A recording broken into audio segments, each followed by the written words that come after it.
gets dark.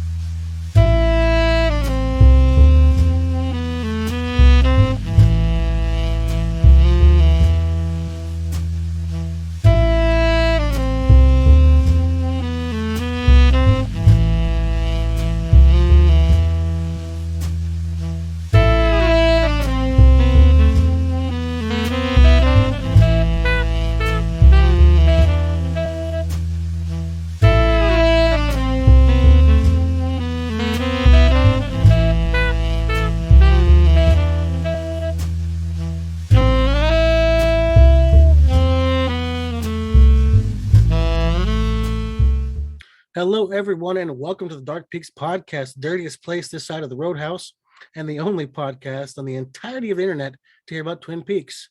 I'm, of course, DemonPeaks, Sean, and this is GothPeaks, Adam. Say hello, Adam. What's going on, guys? I actually have that written down here. Say hello, Adam. On today's show, we're going to be talking about media.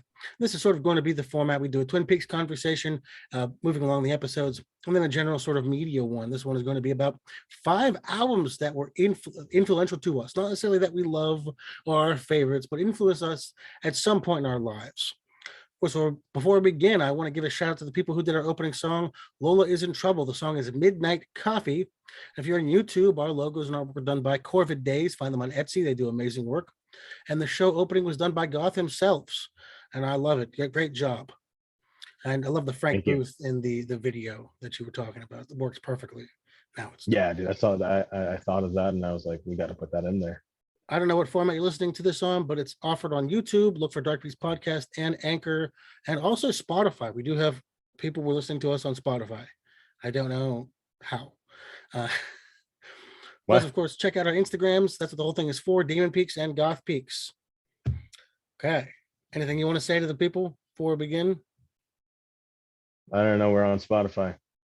It automatically does it when you put it on Anchor. Oh, I guess okay. they're owned by Spotify or Spotify. I don't know. Whatever. I looked and it said if that's the case, then if that's the case, we can put in music whenever we want. If we want to go crazy worry with about production. that. You know, when we get to, I just found out today that we're on Spotify, so give me a break. Cool, we're on Spotify, guys. I looked at the thing and it said you have 2 things you're on, and it said Spotify. And I'm like, oh, cool. Good shit. All right, that works out. I want to say something. I want to make an addendum to our Twin Peaks pilot episode. James was not interviewed in that episode, not until episode 1. Oh, okay. I don't even remember. I said he was interviewed by Cooper earlier. I was incorrect. He's not interviewed until episode 1, though I still think the Locker thing is stupid because Donna knew about it. Bobby knew about it. That's why he's barking at him, because he knew he was sleeping with Laura. You know what I mean? Which we didn't talk about. I don't even remember you mentioning him getting interviewed in that. I said it, and when I was watching episode 1, I was doing a meme, and I was like, he's not. So I want to say that I was incorrect about that. Proud of you for owning up to your mistakes in life. That's what this is about. I base it only in facts that some of them I've made up. Though I still think that all billionaires are pedophiles. That's why they're trying to get off world. They're trying to get off world to bang kids. Hey, I'm not trying to change your mind. Jeff Bezos left the planet and he had a sack of babies with him. You tell me I'm wrong. Prove it wrong. Prove me wrong. I don't need it. I don't need to prove you. Did you ever see Grimes? She looks like a little kid. I'm just saying. You don't look like an adult lady. You're not wrong. You're not wrong. She sounds like a little kid too. Little her music's great. I actually like her music. Yeah, I'm not bashing her for her talent, her taste in men. Just bashing her to bash her. Fucking fuck her. Why not? And then she's out. What is she reading? The Communist Manifesto or whatever the fuck she was reading, or something by Marx. You know, something with the hammer and sickle and shit. Okay, so I always gonna start this out with a couple of questions. I'm gonna do 3 questions before we actually get to the list. Are you all right with that? That's gonna kind of be the format. Sort of get us wet. You know, get the fingers going. You know what I mean? Get our beaks wet. Yeah. Cool. So, what music did your parents listen to? They listen to a lot of Middle Eastern music because both my parents are from Afghanistan. Which I think is cool. Yeah, Middle Eastern music is really can sound cool. I like it a lot. I used to I used to be like man, what is this when I was younger, but now I have a lot of respect for it. My dad's a musician as well. He's a Afghan singer. So yeah, that's what my parents listen to mostly. So a lot of Afghan music, Persian music, Pakistani music, Indian I music. think that's fucking cool. I think that's awesome. Yeah, yeah, It's a hard genre to get into because there's a lot of unusual noises sometimes that you might not be used to if you're a Western. You know what I mean? There's a yeah. lot And of people don't like caustic. those unusual noises either. I see. I'm a progressive rock fan, so I love Hmm. unusual noises. That's most of Yeah, progressive rock. there you go. So I've always had a thing for the Middle Eastern kind of music. I don't know a ton of it, but there's a couple of songs that like a couple of like vaporwave kind of people use, and I thought it was cool. Hmm. The classic Middle Eastern songs. Yeah, Middle Eastern music comes up somewhere on my list actually for That's tonight. awesome. So Okay. it's fun. It's cool you asked So that question. that was a good intro. Well, I figured this is going to be something that we maybe, I'll talk about that in a minute, but I'm going to get to do my parents real quick. My dad was big into prog rock. Mhm. Jethro Tull was big for him, which I love Jethro Nice. Tull. So my mom liked grunge. She liked Pearl Jam, Nirvana, Alice in I Chains. love that. She Yeah. was real, they were 24 when they had me, so they were relatively young. And Nice. so it was the 90s hit, and it was like, yeah, hell yeah. Um, okay, number two, did that influence your taste in music in the long term? Your parents? Absolutely. Yeah, I'd say It so. totally did. Yeah. Not at first. I feel Now, like now when I hear anything that has like any Middle Eastern influence in it now, Mhm. it's I'm way biased. I'm like, oh yeah, that's great. I feel like you rejected it first, like you said, like you immediately I reject did. what your parents show you, and you're like, Hmm. no, and then you're like, oh yeah, it's not so bad. They're people too. Yeah. It's You hard want to to come to that. see them as sort of a different, the enemy. You know what I mean? A little bit. Yeah. You have to rebel. It's It, important. it is the necessity of youth to rebel. Hmm. I believe that Exactly. wholeheartedly. Yep. Most embarrassing music that you enjoy. I don't know, man. I'm not really embarrassed I by. mean, I if used to someone, be embarrassed what by. would you have said? You would if you were listening? If you caught yourself past you listening to what you're listening to now, what would be embarrassing to him? I enjoy it now, but back if I was in a certain group, I Yeah. suppose when I was younger and cared more about that, I I don't know anything kind of like like no doubt or anything that wasn't tough, you know. So like pop, ska, pop, mighty mighty boss I tones. suppose more so the pop side of it, or specifically the song 10 out of 10 by Lucci Liu. Ooh, You know that? yeah, I'm familiar. Yeah, I would. I'd make Oh fun of you. I'd make fun of wow. you too. I think I'm making fun of you right now. Fuck. I'm Um, making fun of myself, but hey, it's but there's well, something to be said yeah. for pop music now. I've grown an appreciation for the. I Oh yeah, either same here, dude. I either just ignore it because it's pop, who gives a shit, or I Hmm. find it catchy. There's no in between. I don't care, or I'm like, oh, that's okay. People get Yeah, viral about pop music. And I'm like, it's supposed to be crap. It's easily digestible. Don't yes, think too much exactly. about it. Yeah, it's a lot of it's a lot of it falls into this kind of music that I like to call music for people who don't enjoy music. Yeah, it's for people. Yeah, Some people just like that shit. yeah. I had a friend who really liked Sublime. What can I say Hmm. about that kind of person? They're not a real person, and I it's still like fine. Sublime a lot. Yeah, Yeah. piece of shit. High as a I don't kite mind them. right now. Thinking about Sublime. That's Hey, what's I'm wrong really with open you. to a lot. Ridiculous. I'm open to a lot.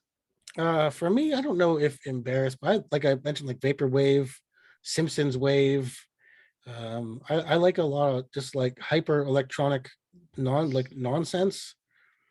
Like Um, Atari Teenage Riot and stuff, yeah, I which mean, is just great. I love yeah, Atari just Teenage Riot. give me, and I like when they mix it with, they do it like I mentioned, Simpsons Wave. They do it with like cartoons, and they mix, Hmm.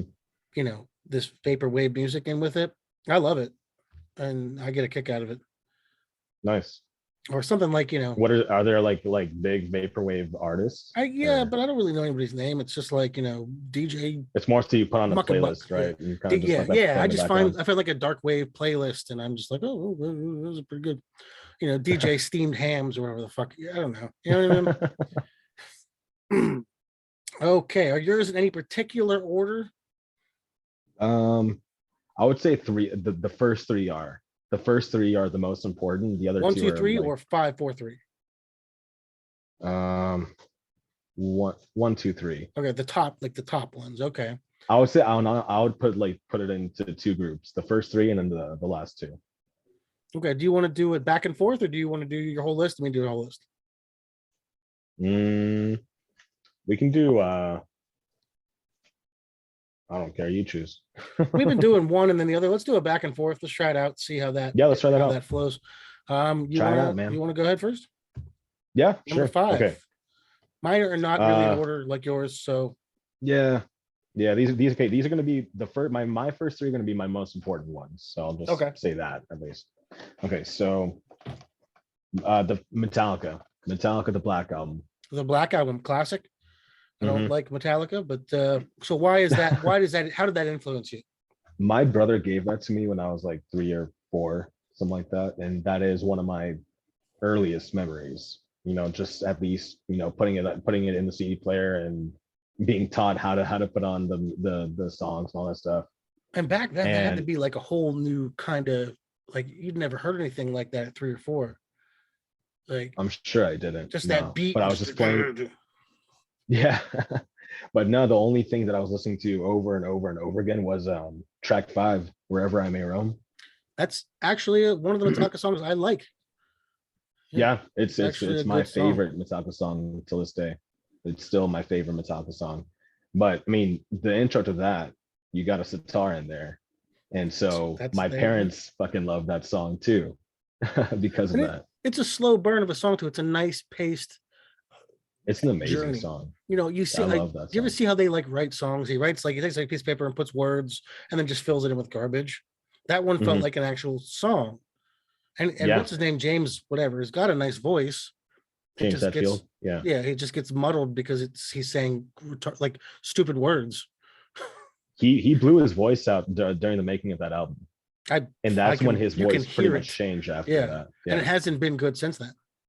No, I wouldn't say that. I like the change in his voice. I mean, I don't like him, so it's not. It doesn't matter what he sounds like. I'm not gonna like the guy. No, I understand that too. And go ahead and I'm not crazy about him today or anything like that either. But that, I mean, if it wasn't for that, I don't know if I'd be listening to anything of what I'm listening to now. I think Metallica is poor people's U2. Poor people's U2? Yeah. How so? Just like they suck just the same, and the members of the band suck just the same, and they're all a bunch of like douchebags. But people who like Metallica don't have sleeves on their shirts. All right, I got you. That's a good one. That's really actually I like that. I like that. That's really funny. I'm gonna start with an early one too. The first album I bought by myself, purchased by me. Nice. We've talked about this before. The Spawn soundtrack. Hell yeah. Had Marilyn Manson, Korn, Crystal Method, Prodigy. It was a good Filter and Crystal Method. Yeah, man. It was a really good album. And the movie was terrible. But hey, man, you had Kirk Hammett from Metallica with Orbital on that. That's right. Satan. That's right. Okay. much better than Metallica could have done. Yeah, everybody on it was. Metallica was on there too. They were on there. For Whom the Bell Tolls. Yeah, For Whom the Bell Tolls. With someone else. I don't know. It was another electronic artist. Yeah. I'm trying to remember who it was. I'm just gonna look at it. I can't remember. Good thing for you, you have the computer in front of you. I'm doing this off my phone, so I can't really. That's not my problem. I can't help you with that. I'm not asking for help. It was DJ Spooky. DJ Spooky. Yeah. I feel like I've listened to some of his tracks. We also had like Stabbing Westward, who I liked a lot. Filter, who I forgot existed. Stabbing Westward is somewhere in my list on the I'm sorry. Oh, really? Mm-hmm. And so I bought it myself. I was a big fan of the movie. I was a big fan of the comic when I was, like a young, I don't know how old I was, 11, 10, maybe I love earlier. Spawn. And I was like, man, I saw the movie and I'm like, this soundtrack, I never heard anything like it. So I went and bought it, and it just stuck with me. It still sticks with me. I'll occasionally, when I get really drunk, go back and put it on YouTube and listen. It's a great soundtrack. It's dude. It's still really good. I think it's Kicking the PA is a really good song. Which one? I don't remember that one. By Korn and somebody else. It's by Korn and the Dust Brothers. And, holy shit! Wait, isn't okay? So the one that Manson did. What's the name of that song? It's Long Hard Road Out of Hell. They did that with Sneaker Pimps. Yes, it was a Sneaker Pimps. Yes. Which is going to be valid to my list too. Good. See, so we're already hitting a stride here. Yeah. This is why we do. This is why we're doing this podcast. We have a natural rapport. Yes. Unlike many of you podcasts out there. I don't have anybody in particular that I'm referring to, but if you're listening to this and you feel a tinge of jealousy, I'm talking about you. Go ahead with your next one. Okay. That was a great choice, by the way. Thank you. I made it myself.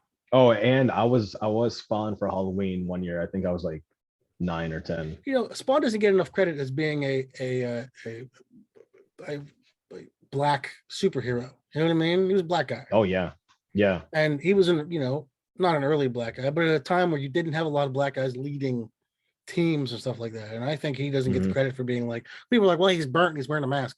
Black Panther wears a mask. I see the importance of that now. When I was younger, it seemed normal to me, like not a big deal. I think there's something to be said for picking up a comic and within reason, and seeing someone that looks like you or exemplifies you in some capacity, if not physically, emotionally. Yeah.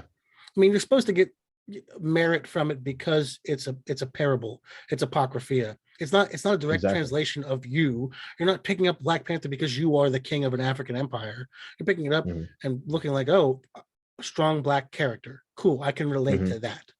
Exactly. But that's a rant for another day. After you. All right. So I'll do a soundtrack too. The Mortal Kombat soundtrack, the first movie. That one. So Kombat. Just the song. That song itself is enough. Songs ever. Yeah, I love that theme song. You didn't. Nobody that heard that didn't not get hyped and say, "Get over here!" Dude, I started jumping around everywhere and just having to like fucking shadow box and all that. Who did you when you played Mortal Kombat? Who did you pick normally?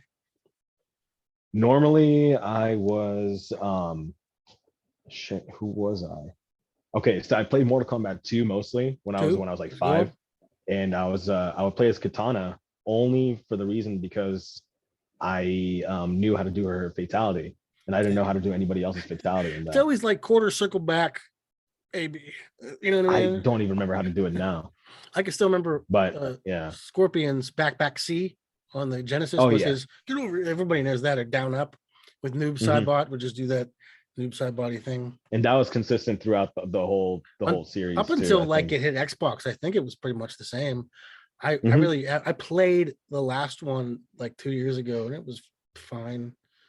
It's really fun with all the new characters. It's fun. Like Spawn's in it, I think.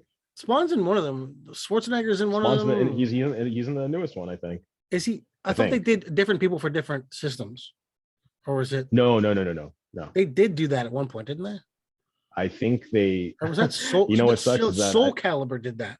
That's what I'm thinking. Yeah, Soul Calibur did that. They had Spawn for Link, Xbox. They had Link on the Nintendo one. They had Spawn on the Xbox, and they had a Heihachi from second. Yeah, which is fucking. I think. Of all the people, you could put Crash Bandicoot in there, man. Fuck you, just do it.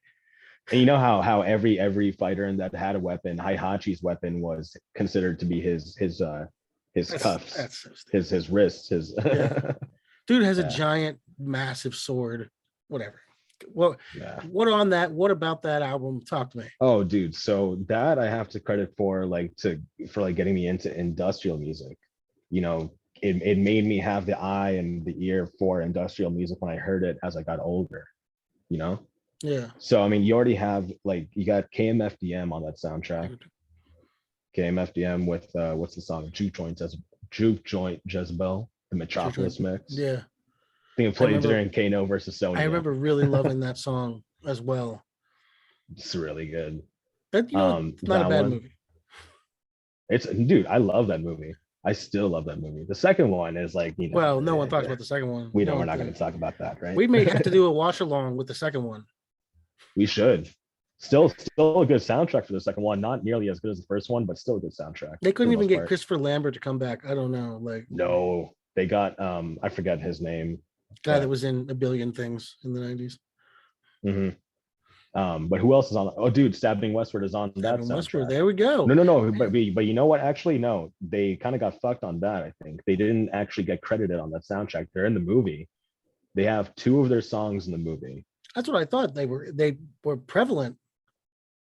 Well, no. They okay. So the song that was in that first plate of theirs in the movie was called "Can't Happen Here."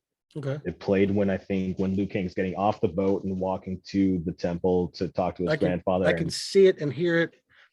They had like the tribal drums playing on it. It sounded so cool. And anytime I hear that, I feel like I'm him walking to the temple and shit. You're an Asian man going to save the world. That's cultural appropriation. I think. You don't know what that means. I don't care. I'm sorry. Is that bad? No, we're good. It doesn't matter. We can say whatever the fuck we want. Don't cancel me. I think of all the things that I say, if you get canceled for me calling you an Asian man, I think that we've got problems. Anyway, and they had another song. It was like an instrumental song that played, I think, towards the end of the movie. I forget what it's called though. Anyways, they're on there. You have some good metal on there too. You got Typo Negative with some good goth. Typo Negative was on there?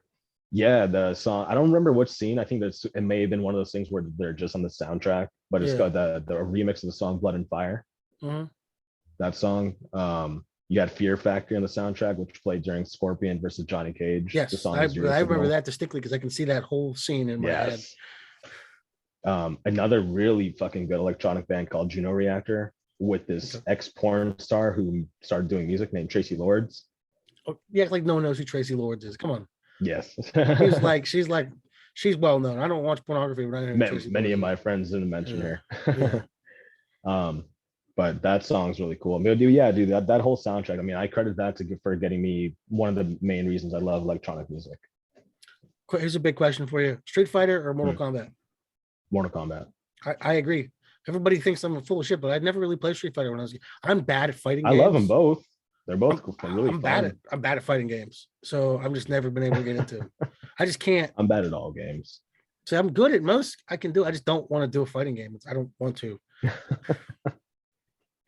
Like if I were to play someone in Marvel versus Capcom, I would probably die. 2. Yeah. Because Cable's in it. And I can do Cable's. I can do it special. And if you get 5, like like your energy bar. If I get 5 energy bars, then I can beat that. It's the only guy's moves I know. It's Cable. He just gets a big gun. It's like hyper wiper beam or whatever the fuck it's called. I don't know. You know what was really cool too that had a killer soundtrack within the game itself? Killer Instinct. Killer Instinct was. I loved Killer Instinct. It was such a stupid fucking original game. Music in that game. Remember when you could eat the people in the background? You could pick them up and eat them. No, that was Primal Rage. That was Primal Rage. Yeah, I think so. I think you're right. Killer Instinct had that cool the pseudo 3D look to everything that it only worked for 2 years. So that was interesting looking. And then it was gone. Dude, do you remember when they made a Street Fighter game for the Street Fighter movie? It was Street Fighter, the movie, the game. The game. Yeah. And everybody was like, they did the thing where they take a photograph of them and put them in the game. And it was so bad. And the guy who played Blanca was like green painted. It was really Raul Julia. I love Raul Julia, but he is not an imposing figure in a video game because he's not tall and he's not big and he's not. That might be the only game where you can play as Jean-Claude Van Damme, though. I'm sure there's other Jean-Claude Van Damme games. I'm 100% certain. There has to be a Time Cop game. Has to be because Time Cop is awesome. And how's there not a Bloodsport game? There's got to be a Bloodsport game. Some rip off, I'm sure. Well, Bloodsport was a rip off. The guy made it up. Show Frank off. Dukes made the whole thing up. He also said that he was like a Marine and all this other stuff. He made the whole thing up, and the guy that wrote the script was like, yeah, he just said all this bullshit, and I thought it was good. Oh, what the fuck? I mean, it's not based on Great anything movie though. good. Awesome I movie like though. Jean-Claude Van Damme. I like him. Yeah, he's cool. Of all I'm the, gonna kick Bison's ass so hard. like the action guys, he always seemed like the nicest. He seems like a nice dude. Yeah, He had this show on Amazon, I think. I think it was like, yeah, I didn't watch I it. forgot what it's called. It's called Jean-Claude I don't Van remember. Damme does fucking stuff now that he's not relevant anymore. And I want a Time Cop 2. Give me a Time Cop 2 or 3 or whatever they're at. 4. Time Cop the series. Give me more Time Cop. All right. What's next on yours? Number 4 for me, Moving Pictures by Rush. Oh, nice. Moving Pictures. I was huge. There's your progressive rock right there, right? That's what got me into it. It got me into progressive rock. I was a Okay. huge Rush fan. Like I said, my dad was a progressive rock fan. My mother also liked Rush. Everyone that I knew liked Rush. My mother's the only woman I've ever met that likes Rush. That's awesome. But something about Rush hit me just differently. I don't know. And this album, the Tom Sawyer, Limelight, Camera Eye. It's just a back wall to wall is a great album for a beginner prog rock album. You know what I mean? It's a good introduction to prog rock for sure. And it's and light it's and still it's good to airy. this day. It holds up. Yeah, well. I still like Rush, much to the chagrin of literally every woman I've ever dated. That sucks. And Neil Peart died within the past few years, right? Neil Peart passing. He was, in my opinion, top 2 drummers of all time. Him and Bill Bruford, of like King Crimson and stuff like that. Yes, those 2 guys, untouchable. I've seen Rush like a dozen times, and Neil, every time I saw him, would do like the rotating drum solo thing, like the 20-minute rotate. He wrote all the songs, all the good songs. Any song okay. This is dead air. This is good. People love this shit. Not me talking to myself. I already have a channel where I talk to myself, which is Dito Makaya. Sorry, door was locked. My daughter needed to come in. Oh, that's okay. I shilled a little bit, so it got me. Before we continue, speaking of what we were talking about, video game, in January, I am reviewing 4 video game movies. I'm doing Super Mario Brothers, Mortal Kombat, Street Fighter, and Double Dragon. Dude, I'm gonna have to tune into that. If anybody wants to listen to Dito Makaya on YouTube, I have started talking slower thanks to some good advice from a person on my Instagram, Meredith, who's a friend of mine that been constantly giving me advice about how to help my channel, and I really appreciate it. Shout out to her. But awesome. And shout out to Meredith. Yeah. Okay, go ahead. I don't have much more to say about Rush. I love Rush. Still love Rush. It got me. I have so many good memories of friends and family just listening to Rush. It's hard not to stick with me. Speaking about my daughter, she's way into Rush right now too. She's into a lot of like progressive rock and metal and stuff. Don't get too deep into it. You'll warp your mind. Nothing else will sound good, right? She'll fuck you up. The time signatures will blow your mind for real. Yeah. You're getting like early yes, or you're getting like the aforementioned King Crimson, or there's a billion other. I have a thing that's just. I used to have a friend that loved progressive rock, and that's all he would listen to. He wouldn't listen to anything after 1979. He also nothing after 1979. He also was a 35-year-old virgin. So I just want to say, I mean, that goes. He was goes like hand in hand, right? Huh? Do you remember the Mighty Boosh, Howard? Yes. He was Howard, except instead of jazz, it was prog rock. He was just like Howard. Wow. Okay. They even kind of looked alike. So it makes sense. I have some stories about him that would fucking turn you white, man. It was. I got him a chick in a hot tub naked, and he wouldn't get in the hot tub. I'm like, here you go. He was afraid. Here you go. He called a prostitute, and they met, and she said no, thank you. Wow. No, thank you. So she met. I mean, she took her time out of her day to go meet him at a hotel. And time is money. You're a prostitute, And must have been really bad. He wasn't like hideously. Just started talking about prog rock like nonstop. He wasn't like hideously disfigured or anything. He was just had the worst personality of a human being I've ever met in my entire life. He was the most offensive person to be near, and he was my best friend for a long time because I love awful people. And What if he was like autistic and just didn't know how to act? I don't know. And so I don't know. there's a situation I just enjoyed. I used to date this girl. We were together for like 9 years, and she was little, and I'd pick her up and throw her, just like playing around at him. And she landed in his lap one time, and he's like, "Aren't you mad your girlfriend's sitting in my lap?" And she looked at him in the eyes, and she laughed at him, and she said, "I don't think of you as a man." Oh. Just took him down a peg. Like I've never seen someone taken down a peg in my life. Wow. Yeah. Yeah. I could go on, but let's move along. I felt I got smaller. Did you shrink your dick fucking shriveled up in your fucking scrotum a little bit? That hurts. Yeah. And I looked at her and I'm like, that's the most savage thing I've ever heard. Excuse me while I go cower. Yeah. Oh, God. And I could see the look on his face. He turned into like a cartoon bulldog where there's slumps, you know what I mean? Let's see it. Damn. Leak. Became droopy. He's like a flawn in a cupboard. All right, your number 3. Okay, number 3, Depeche Mode, Violator. Oh, hell yeah. Yep. Yeah. That's another one that my brother got me into. He didn't give me the actual CD or anything, but he was always playing it. Always playing that. That's a fucking good album. Wall to wall. Yeah. Front to back. You can play that whole thing over and over and just be like, yeah. It's so good, dude. That might be their best album, maybe. I would say it's one of their best for sure. It was actually, for me, it was a toss-up between that and Songs of Faith and Devotion. Ooh.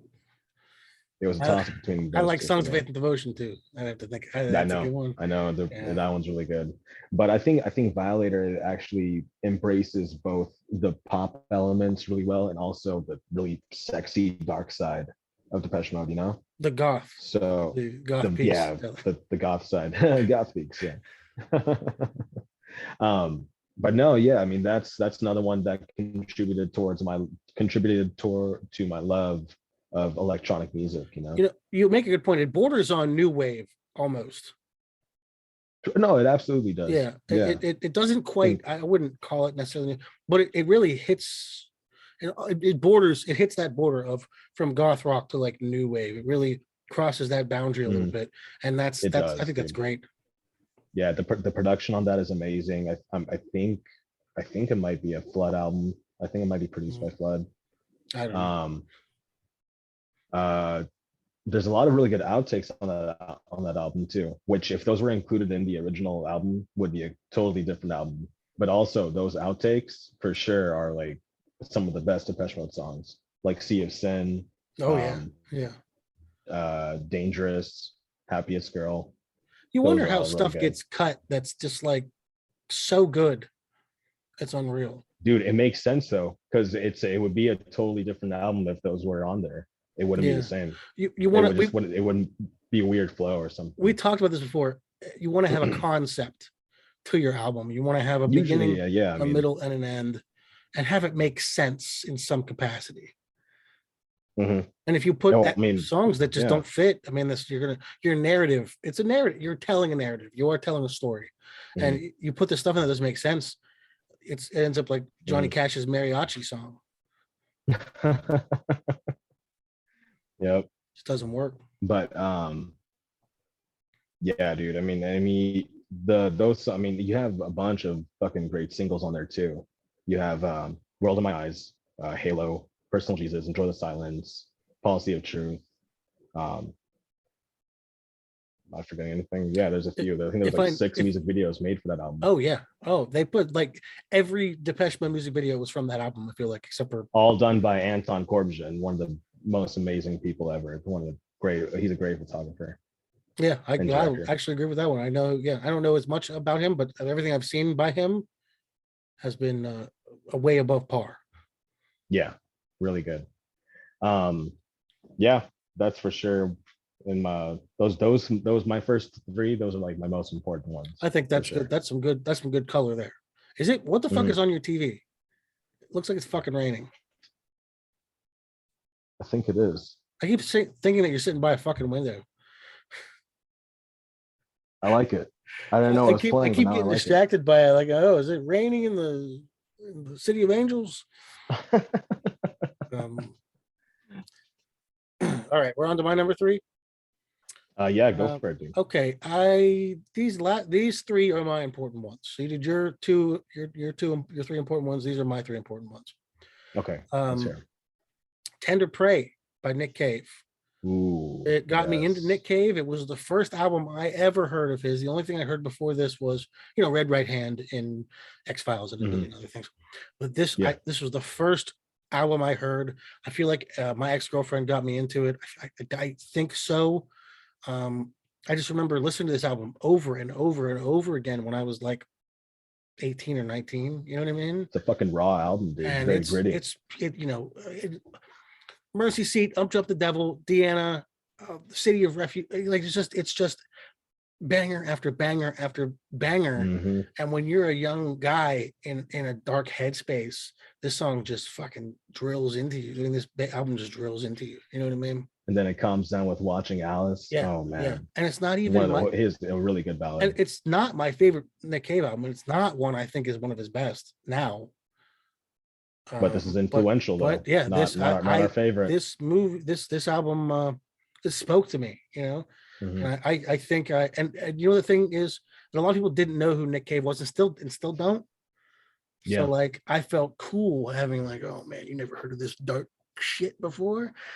That's so important to have that artist that you feel like is like your own. He's singing to you. Yeah, he's not. Yeah, exactly. But you feel like it. I mean, he's an Australian guy that lives in France or whatever. He's not fucking singing to me. Yep. Yeah, that's mine. Continue. That's a good one, dude. That's a very good one. I couldn't think of. I was like, I had debated, and I had Joy Division on here, and I'm like, no, that's not what did it. That's not what did it. No, it was Nick Cave, dude. Tender Prey. Yeah, what a fucking gritty album, dude. And I think, because of like the Mercy Seat, because like Johnny Cash covered it and it's been a popular song, people relate that album to him so much. It becomes so good. Whenever people think of Nick Cave, they think of Tender Prey because of the Mercy Seat. I honestly think so. I saw an interview where the person that was being interviewed was saying that Nick Cave said that if I die, at least I can say that I wrote the Mercy Seat. I believe it. I mean, it's a damn good song. Yeah. And then, like I said, Johnny Cash covered it. And then he got to work with Johnny Cash because of that. They did the City, which was a great song. Cindy. Yeah. And I love that. That's it sort of solidified him in the annals of music history. Yeah, that's a good one. I have another guy on here, another album that Johnny Cash also covered. We'll get to that. Okay. You go ahead. You're next. Number 2, I think I might have an idea of what it is, but it's a pretty obvious one if you've ever looked at my page.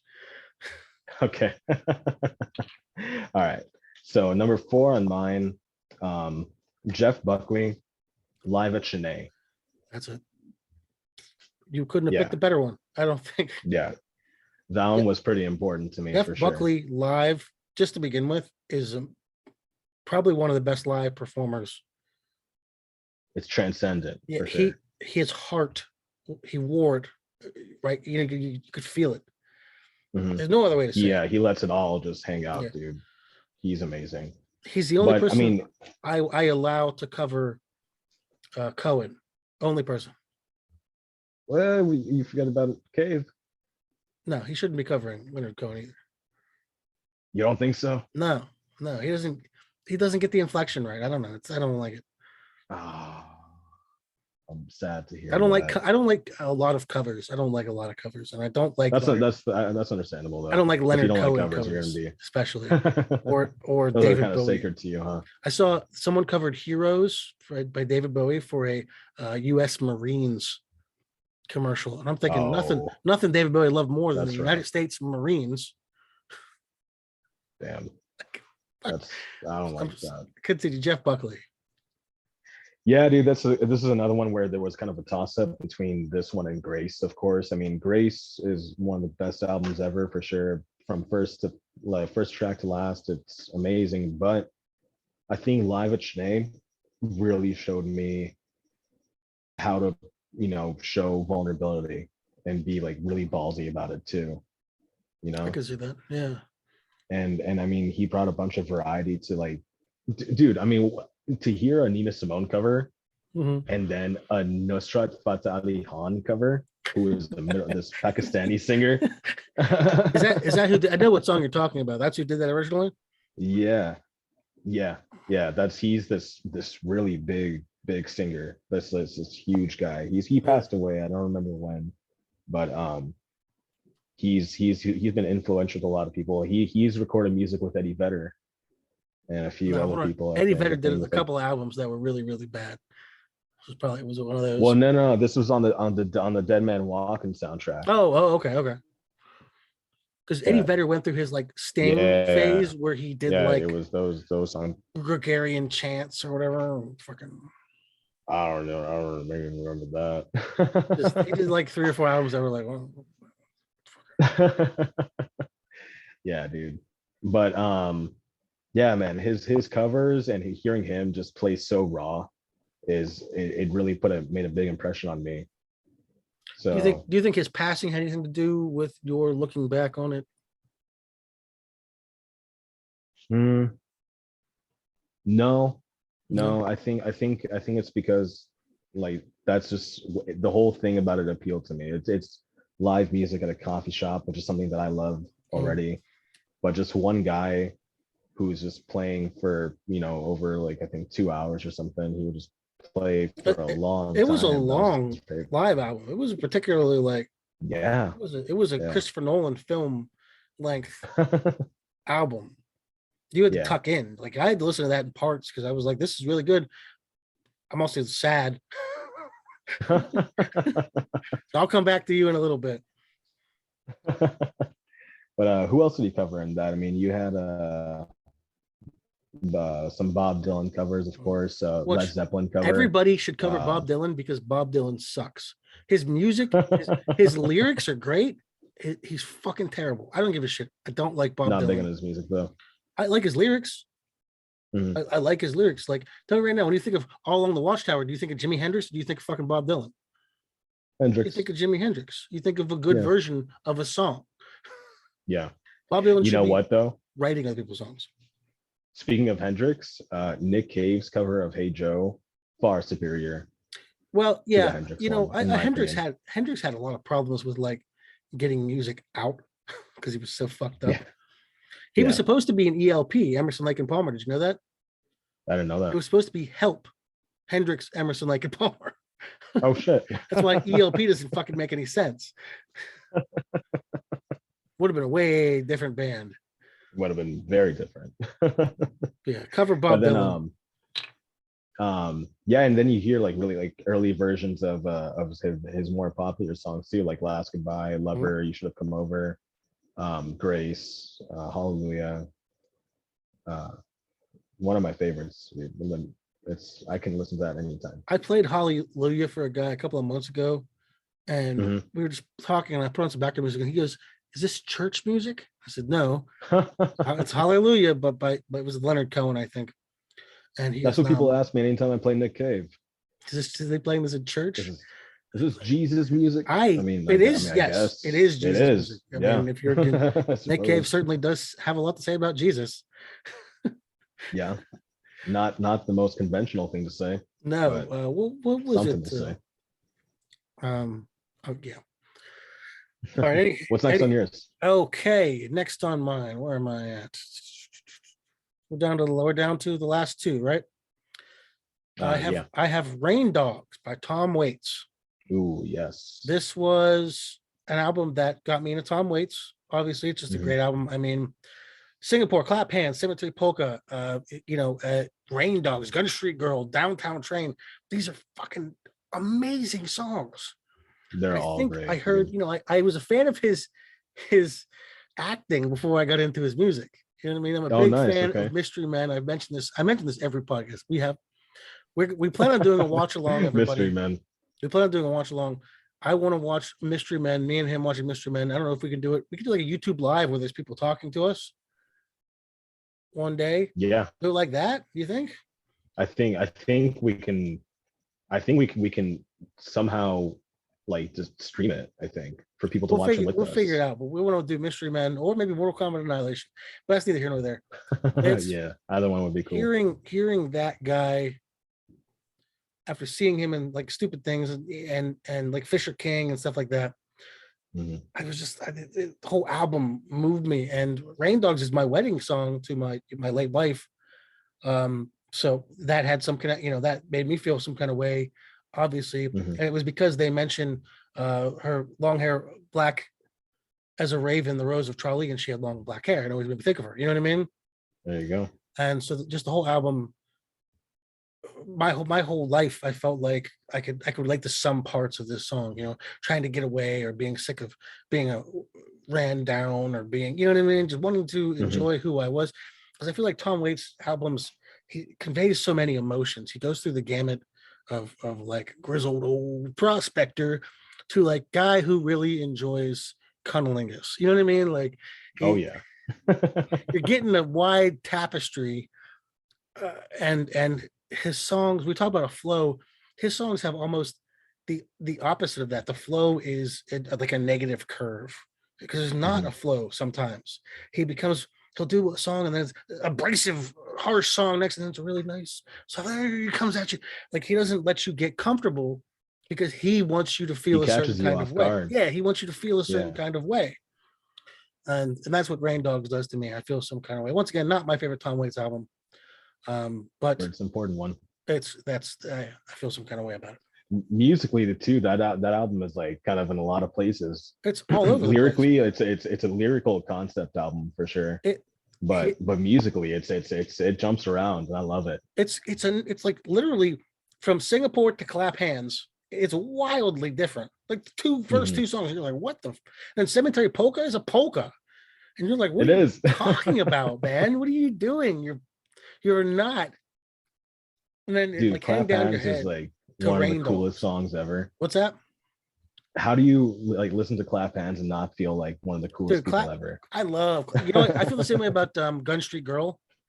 Yeah. I fucking love Gun Street Girl. That song doesn't make you want to go commit like domestic terrorism in some capacity.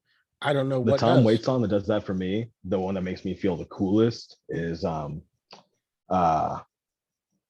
Pretty Little Bullet and the Blue Gun. Yeah. What was it?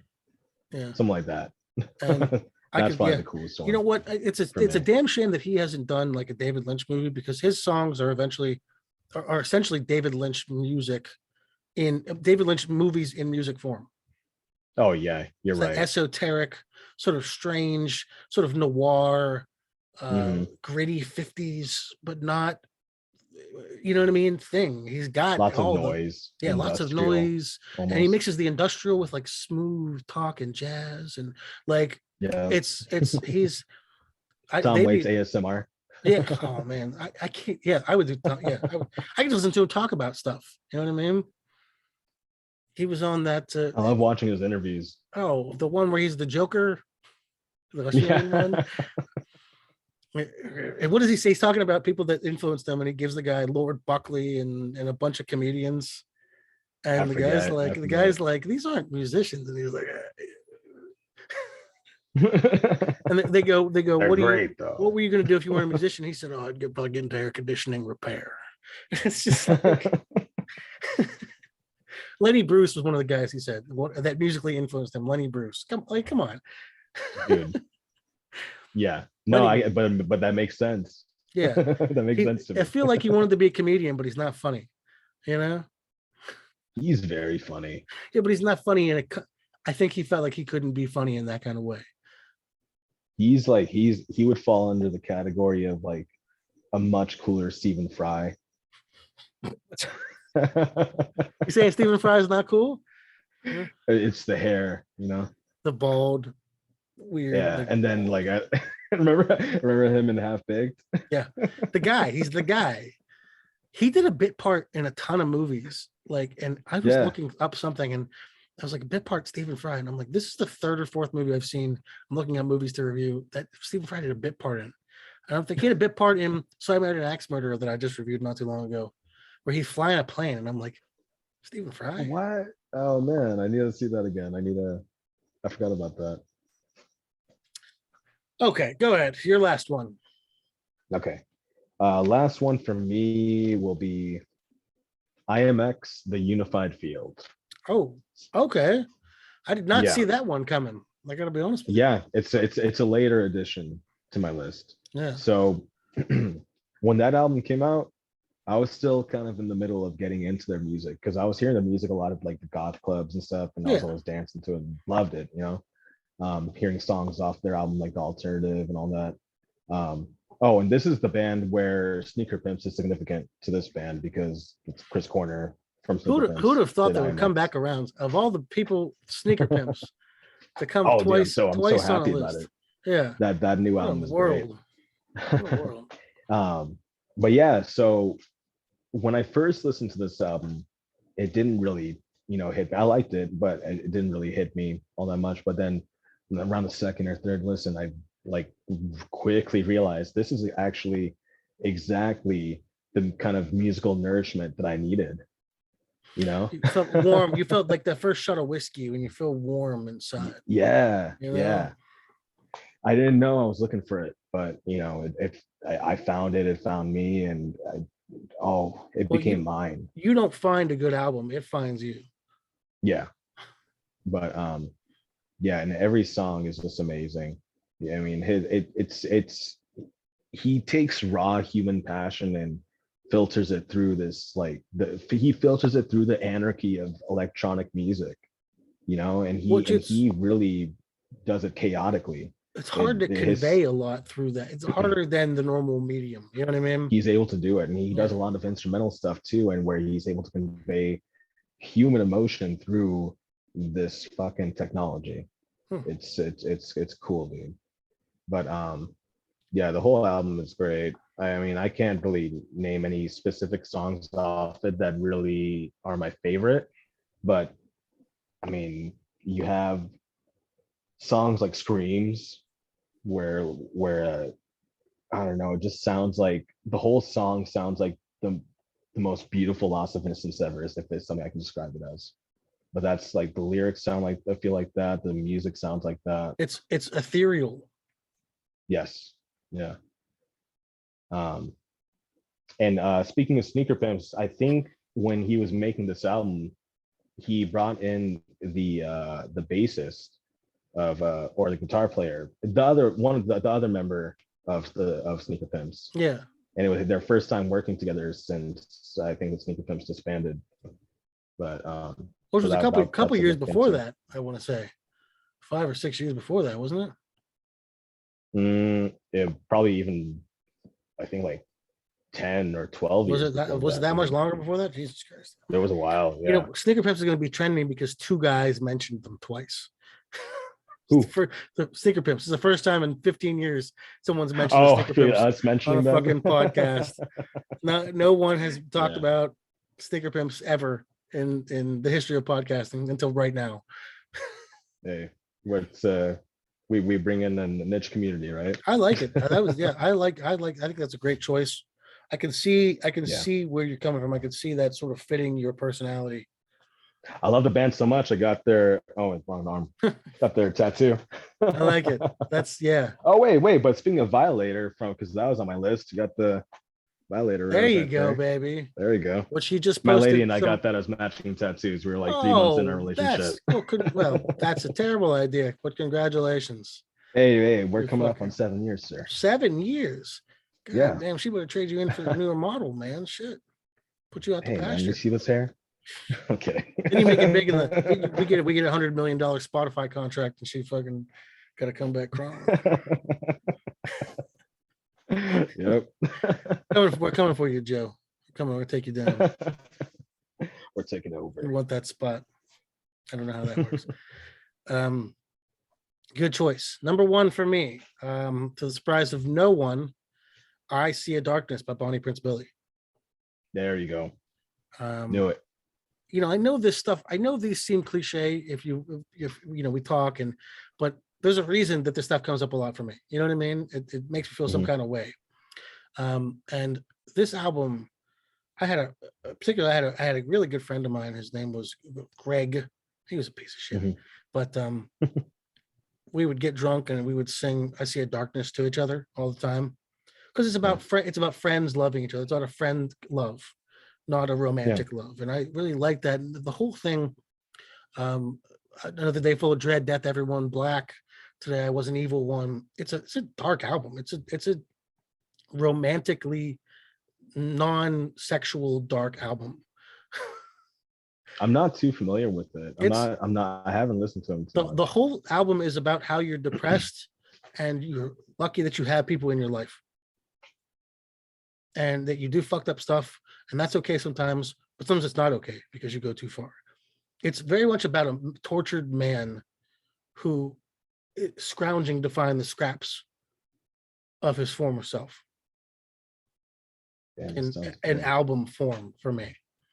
And I like that. I really thought it's his best album.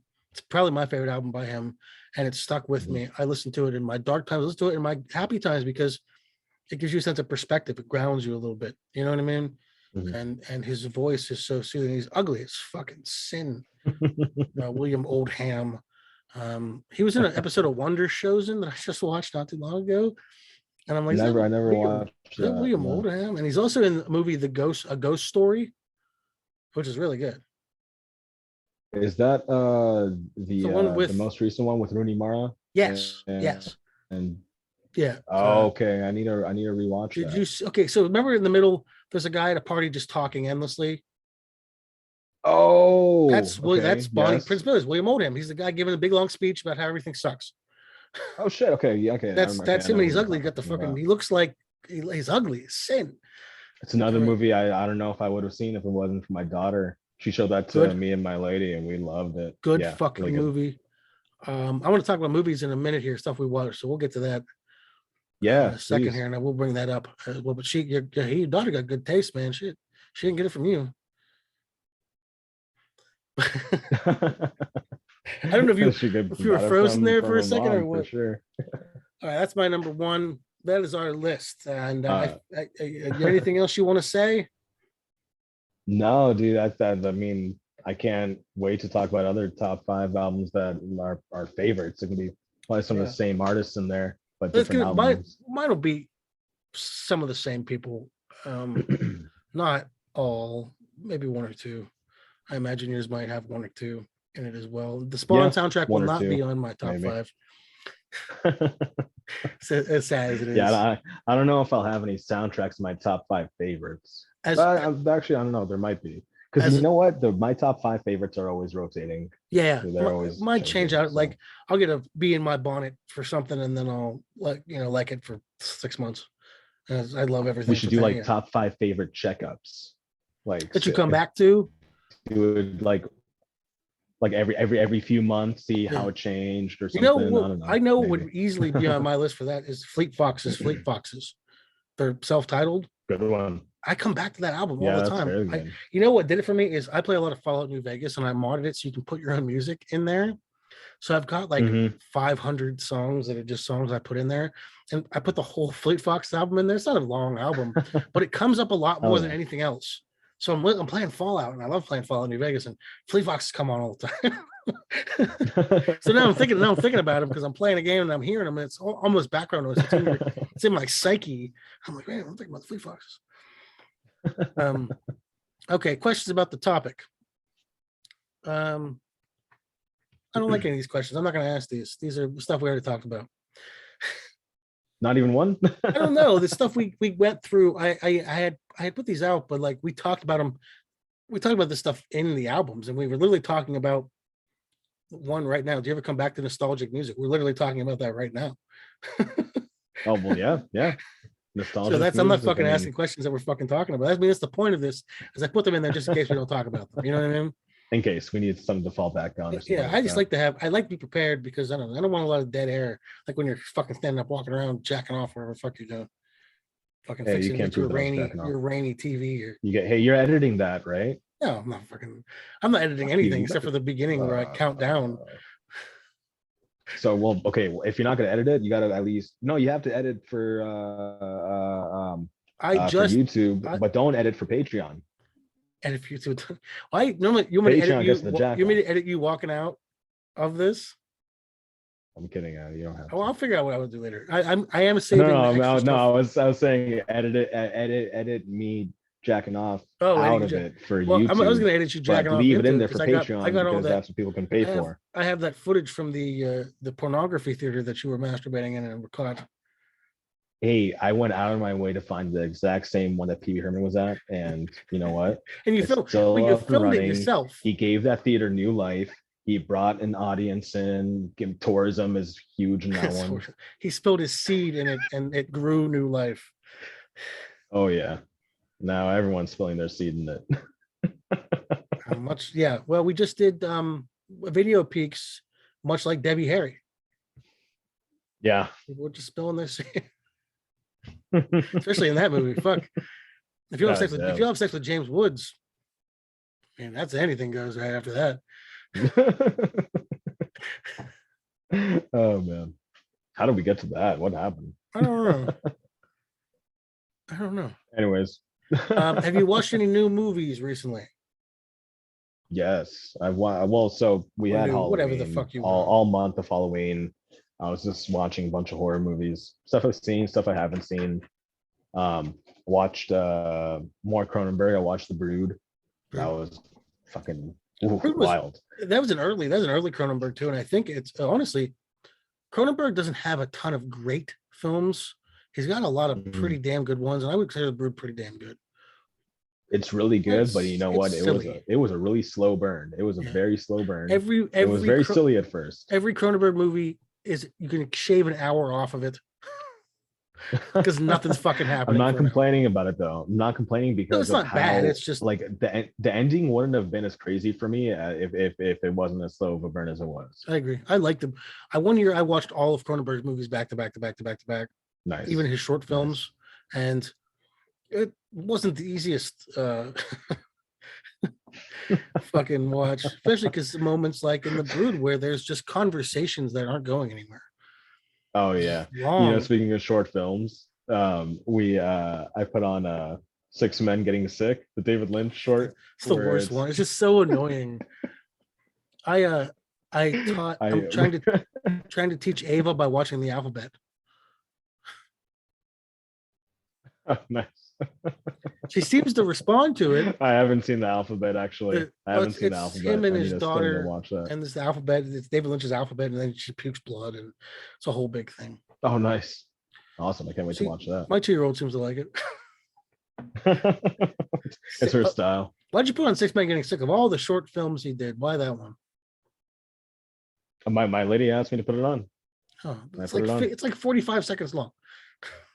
It was like 6 minutes long. Is it? Or like 5 minutes? I think I turned it off. And it was just the siren the whole time. I think it's looped 45 seconds long of annoyance. Oh yeah, that's I mean yeah. But I respected it and I played the whole thing. It's a fucking art installation. It's not even a piece of. It's just a thing. I respect it as an art. It's not the same artistic effect if it's not the whole thing. That's definitely true. I agree with that 100%. You have to watch because it made me feel like I was getting sick. Then it'll be 7 Men Getting Sick. Yeah. Fucking instead of Wisteria, David Lynch, 7 Men Getting Sick. The thing everybody's asking for, 7 Men Getting Sick. Fucking go back to it. Your roots. Did you see anything else over the Halloween? Yeah. Yes. On Shudder, I watched some pretty weird vampire movies. One of which I've been wanting to watch for a very long time. Which was A Girl Walks Home Alone at Night. Love that movie. I love that movie. Black and white Persian vampire film. Another. I'm trying to remember the name of the. But really satisfying slow burn. A slow burn, and there wasn't much of a fire at all. I mean, no, that's I would say it was it was just about this thing. Here's this situation. It was beautiful. Yeah, I really like that movie. I watched it on a lark, thinking it was going to be some vampire movie, and I'm like, this is really good. Yeah, and the soundtrack was amazing too. It actually had a band that I really love in it called White Lies. You ever listen to them? I'm not familiar. Oh, I'm gonna have to link you some stuff. Yeah, they're really good. White Lies is fantastic, like modern day kind of goth. For sure they love Joy Division. You can tell. Everybody loves Joy Division. Yeah, everybody. Yeah. But you know what? something about nostalgia with that. There's a really classic Persian song in that by this artist named Daryush. Okay. And dude, when I watched that and then that song came on in the movie, I found a whole new respect for that song. I completely forgot about it because it's something that I heard a lot as a child because my parents listen to a lot of Middle Oh, Eastern that's music. cool. Yeah. So, and I heard that song all the fucking time growing up, along with like a What bunch of part other did it Persian play so songs. I can see if I remember it? It was when Arash's dad, the junkie, Yeah. was with the hooker, the Oh, okay. prostitute. Oh, Um, okay. I can and hear. I know it's what that you're talking song about. that plays. It Yeah, has kind of yeah. a Spanish flamenco That's guitar I in the thought it beginning. when you said Middle Eastern. I would yeah, you're right. I thought Spanish right off the bat. Well, I remember yeah, but then kind of the you chuckling. hear the vocals. Yeah, the Yeah, vocals are really beautiful, deep Farsi, Persian Farsi vocals. that's Yeah, very cool. I remember that scene. Yeah, I know what we were talking about. beautifully done. Yeah. Really amazing. And another one. So two of like the best movies I've seen recently are both black and white vampire movies. Mm. And the other one would be the Addiction. The Addiction. Addiction was good. Yeah, Yeah. yeah. It's I mean it's I like a didn't blend quite. of philosophy with vampire shit. It was cool. I It was a liked it. little bit up its own ass a little bit, No, well, I can see that it's pretentious in its own way, but but it was still an entertaining enough film. I loved Wasn't it. You know, yeah. I love philosophy and like I know it's a lot of the shit that's discussed in that is probably like, you know, philosophy 101 shit, That's but I'm philosophy. not, Yeah, definitely philosophy. But there's nothing wrong with that. I mean, yeah, you gotta you know, start. You I'm can't. open to that. I'm not reading you fucking being a nothingness. Page 809 and being like, well, this is what he Yeah. meant by blah, blah. You gotta start. You have to have a basic thing so people can watch it and fucking enjoy it. Yeah, I'm not picky about the philosophy in it. You know, I'll base, you know, my own thought and, branch it off Yeah. from that. But I love how it was done. I love the girl that was in it too, whose name I'm spacing out on. Yeah, Or, I know what you're talking about. yeah, look that up for me, Jamie. Just kidding. Um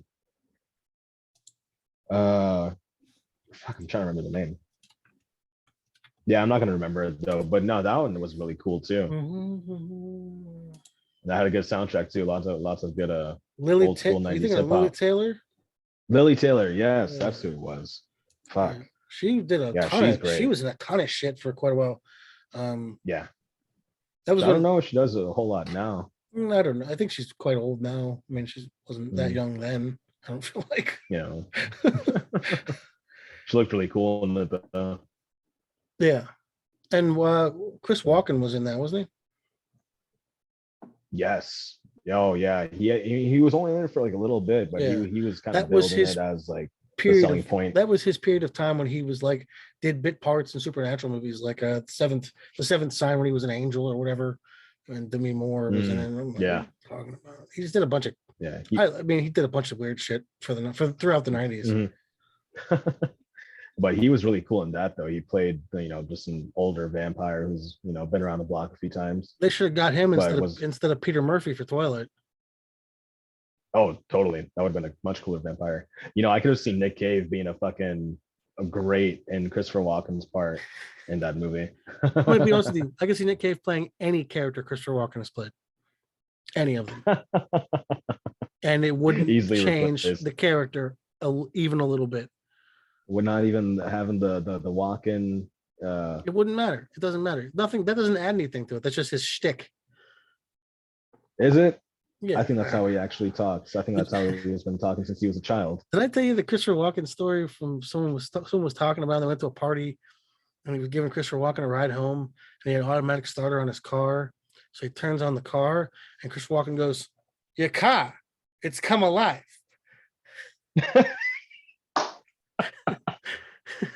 And then he murdered a woman. Oh, so that's what happened in that story. fuck. Wait, really? Yeah, he murdered a chick on a boat. Seriously. You know that? Oh, It fantastic. was him and the dude from Caddyshack and his wife, and then she ends up dead. And Chris Walken definitely murdered her. Like, definitely murdered her.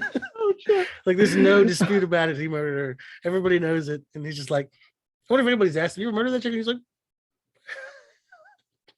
I don't know. could We be. really ask these things anymore. It's been a while. No one's inviting him to yacht parties, is all I'm saying, anymore. No, absolutely to not. that. He's banned. He's- They banned me from the yacht club. I got it. Okay, so I was at the not the dollar store, place where people turn in crap and then you buy crap. Goodwill. Goodwill. I was at Goodwill one time and they had a yacht, a world's best yachtsman mug. Okay. I go up there and I'm fucking buying this yachtsman mug. And the lady looks at me very sincerely and she goes, "Oh, do you have a yacht?" I said, "Yeah, so I'm buying this at fucking Goodwill." The fuck are you talking about? Do I have a yacht? Man, I would be offended. Could you imagine like a guy that owns a yacht going to Goodwill and buying a yachtsman mug? That would never. It's how they save money place. for the yacht. Yeah, it's how they save money for the yacht. I'm buying this $2.99 mug instead of the $5.99 mug. No avocado toast. I got a yacht. Up. Yeah, it's fucking ridiculous. And she was real sincere, like, "Oh, okay." I'm like, fucking. Don't talk to me. I don't want to be talked to anywhere. Bring me up, please. I don't care about your day. You don't care about my day. You don't want to be here. I don't want you to be here. I want my yachtsman mug. I'll be on my fucking way. Don't ask me that fucked up question ever again, or anybody. So then don't ever ask anybody. I took her on my yacht, and Christopher Walken murdered her. So I took her up. Anything you else? Deserved it. Anything else that you've seen? That question. Those. Those are the main ones, I would say. I just watched. I can't think of what else. The Green Knight, which was by the guy that did a Ghost Story. That's the A24 flick, right? Yeah, it was by the guy that did A Ghost Story. This is his next film. Nice. How was it? That was fucking great. I like the epic. It looked really awesome. The epic poem, and it deviates a good bit from that, in ways. But like, you kind of, no one's putting an epic poem into a film and making it scene for scene. Dev Patel did a great job. The usage and respect King Arthur got in this was amazing. It's fictional, but still, it was nice to see reverence held to that character. I don't know much about the King Arthur stories. It's just a bunch of whatever. It's not, Once a Future King was pretty good, but it was really well done. It was a slow burn, but like everything, it made sense because it's about this guy who has to go do a thing he doesn't want to do. So of course he's going to fucking take his time to get there. Okay. People didn't think about that. Like, well, it was slow. I'm like, yeah, because he doesn't want to do it. He doesn't want to end up where he has to end up. So I'm going to pace myself. I was really impressed. It looked beautiful. Acting was good. The story was, entertaining enough. That guy, I forget his name, that did a Ghost Story in this. He's really got a good eye. He gets a scene, he gets a shot, he gets a character, and he lingers on these beautiful shots. And I really liked it. Yeah, awesome. I also saw. Yeah, I want to watch that. It looks really good. Do us a favor. Put it on, enjoy it. Enjoy it for what it is. Yeah. Okay. Another one I saw is Lamb. Oh, I want to watch fucking that. Terrible. It was fucking so stupid. And I was with them. I was with them at the beginning, and I was sort of with them in the middle, and then the ending happened, and I laughed. I literally laughed out loud. That's how stupid it was. I was not shocked. I was not taken aback. I was not even surprised. I was like, wow, that's fucking stupid. Who did the movie? I don't know. It was like or they known for any other movies, or it's a Scandinavian dude, probably fucking shot sheep fucking or something, Scandinavians. Or death metal. That's all they do is fuck sheep and death metal. Any Scandinavian listeners out there, just letting you know. I know about the death metal. I didn't know they fuck so much sheep. Well, it's them and the Scots. But they fuck sheep too. Yeah, you do it on a cliff, so they push back. But it was fucking. No, don't watch it because it's. Can I spoil it? Do you want it? I won't if you want to watch it. You can spoil it for me off air, in case anybody else wants to. Don't spoil it. Don't spoil Off it. Yeah. off air. Yeah, it was fucking Off air. stupid. I was watching. I'm like, okay, this is kind of stupid. This is kind of stupid. Then I was like, that was fucking dumb. Did you ever see Black Sheep? Not the Chris Farley one, the Australian or New Zealand horror film about evil sheep. No. Okay, No. it's better in every way, and it's about evil Is sheep. it like is it the same concept or No, what? it's not. It's about sheep, but evil Just a sheep. better movie. It's just a better movie. You get just as much. You get just as many sheep in this movie as you do in that. And that one, the sheep do stuff. So Okay. more sheep for your money, and less. I want to see that movie, Pig. Yeah, I don't know anything about that one.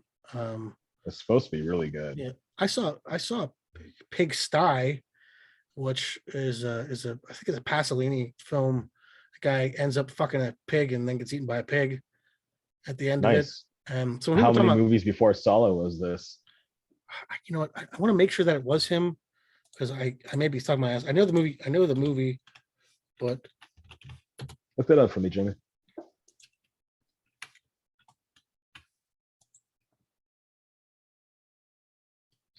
yeah, it was a Pasolini. How much longer?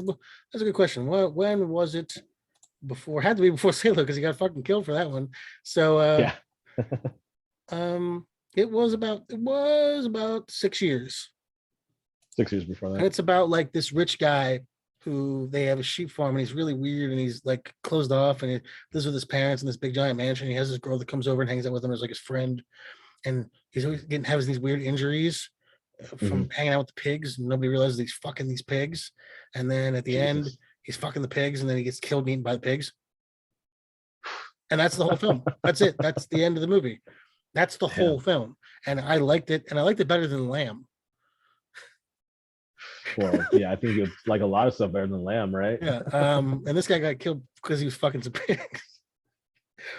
Pig, I don't know anything about it. I heard a couple of things, but I just kept thinking of that movie. And I'm like, oh yeah, It's supposed to be yeah, I'm saying, yeah, I know I mentioned it very randomly, but we're thinking, single name animal. This is not movies. this is the last time I've heard it. I don't know anything about it. It's just, if I'm not mistaken, I think it's like a similar concept to John Wick, where this guy's pig gets killed, and he's trying to get. I know. It sounds silly. I know. It sounds silly. When I think of that, when I think of like evil pig, I think of like Hotline Miami, where the dude wears a pig mask, gets fucking murdering people, or like Professor Pig from Batman, who like turns people into like living dolls, which is weird for a guy named Pig to do, but that doesn't. It's whatever. It's Batman. Yeah, you think they would put a snout on them? I don't want to get into a whole Batman thing. He got enough problems. All right. By the way, did you see the Batman trailer? Yeah, looks really good. I was like, Robert Pattinson is nailed it in these past couple of movies. Oh hell yeah, dude! I always knew that he had some acting chops for sure. I mean, I didn't know anything about. I never seen Twilight. I just never, it wasn't appealing to me. So I never really knew who he was. For years, I was like, I don't know who the fuck he is. And he did that movie about 9/11. I did see that, and that was terrible.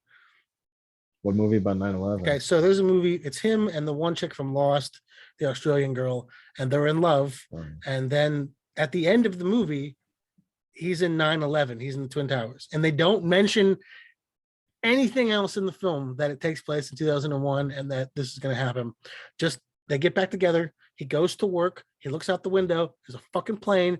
They show the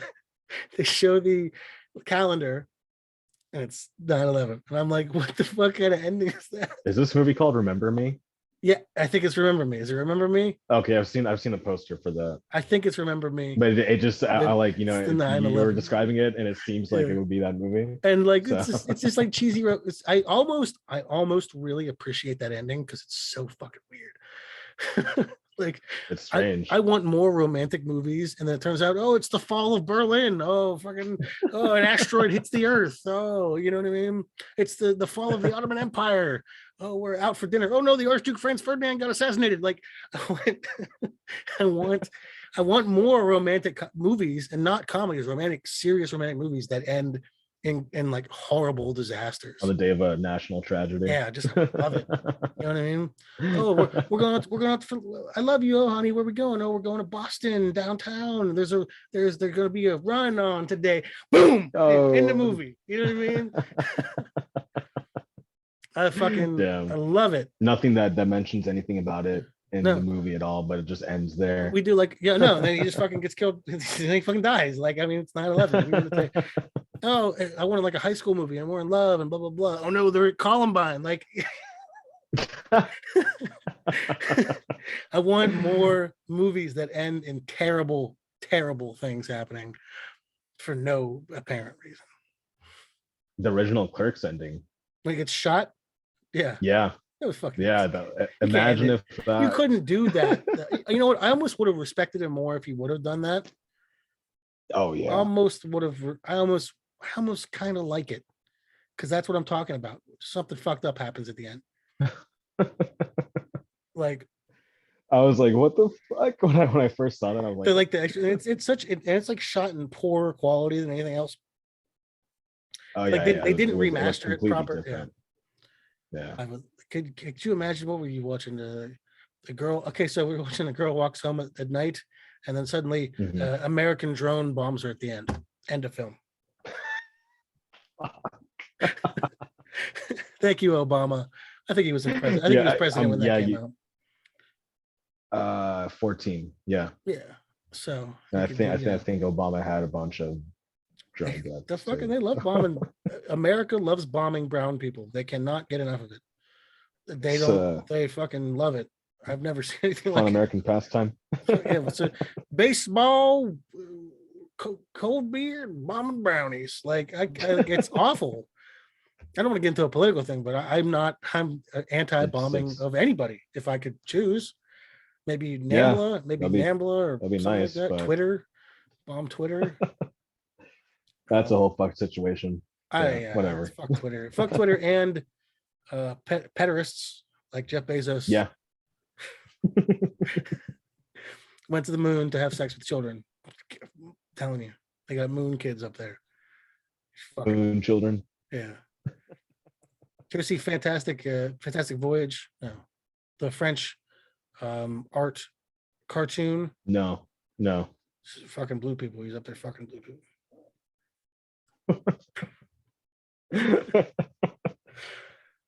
Can't prove me wrong. I also saw Dune, which was really good. Oh, dude, I need to watch that. I could watch it on HBO Max right now, but it's like it's a haul, man. You gotta like tuck in for that. It's a 3-hour movie. I want to fucking sit. Yeah, exactly. And I don't want to be distracted, so I want to go see it in like an IMAX or something. Yeah. You know what? I haven't been to a theater in fucking 100 years. I don't want to anymore. It's been a long time for me. I can't be bothered. I can download everything that I want to watch and watch it at home.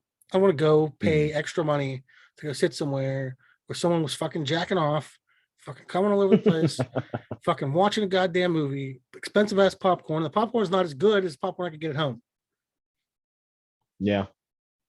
I don't know. Sometimes it's really good. Fucking, you know what they use for butter? It's cum. It's all the cum they scrape off the fucking floors, and they fucking put it. It's the only kind of cum that causes cancer. It's the only kind of cum that causes cancer. Floor cum. Floor cum causes cancer. Wow, that's a fact. You heard it here, folks. Breast cancer, cervical cancer, floor cum. If it's on the floor, don't lick it up. Nope. Only direct from the. No one's gonna want to do this podcast because we talk about. Nobody, dude. Each one we've said some pretty nasty shit. I mean, I try to be reasonable. I'm not saying as nasty stuff as I'd like to say. It can get pretty bad. We're talking about you said you're 7 years in with your lady friend, huh? Yeah.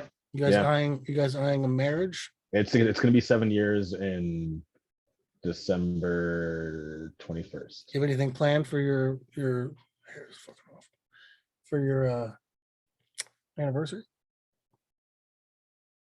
We haven't made any plans yet, but I mean, with kids, it's hard, man. With the baby and everything, it's kids. It's hard to. What you do is you do something for the kids. Now that's what you do. Yeah. You go to the park. Exactly. Or you go to a zoo. So we probably want to do something where the kids can be involved too. That'd be nice. What do kids get? Because crack. I mean, hey, getting a babysitter is pretty hard too. Fucking, I've never had a babysitter. Kidding me? Couldn't afford a babysitters get paid more than most people.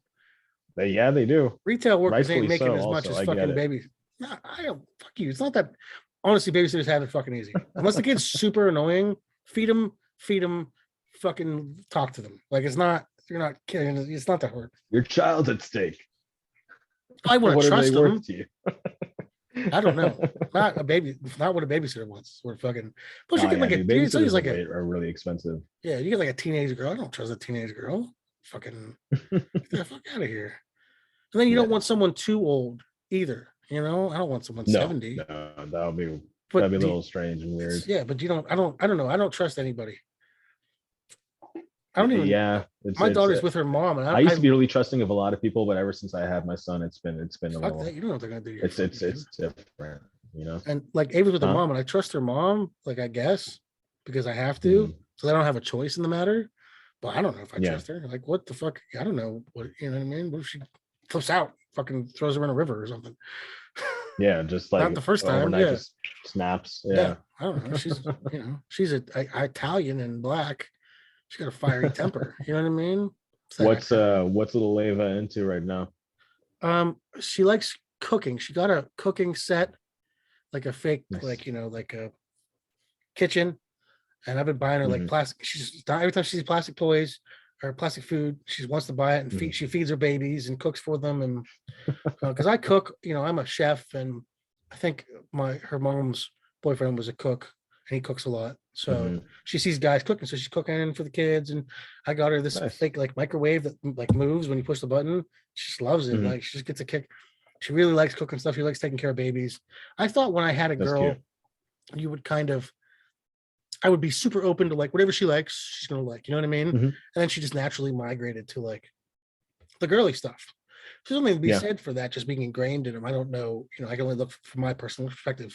She went right to girly stuff. She wants makeup, she wants earrings, and I don't push that because I don't fucking have any makeup or earrings. So when we go somewhere, she's like, hey, I want a baby doll and I want to take care of it. Something, maternal instinct is ingrained in her. And I think, but we were talking about relationships. I want to talk about my last breakup story. I never told you this. Did I tell you this? Right. So I was dating a girl I met off. And my memory is such shit, dude. I probably wouldn't remember anyway. I'm sorry. I was dating a girl I met off of Instagram. She was a fan. She was a fan.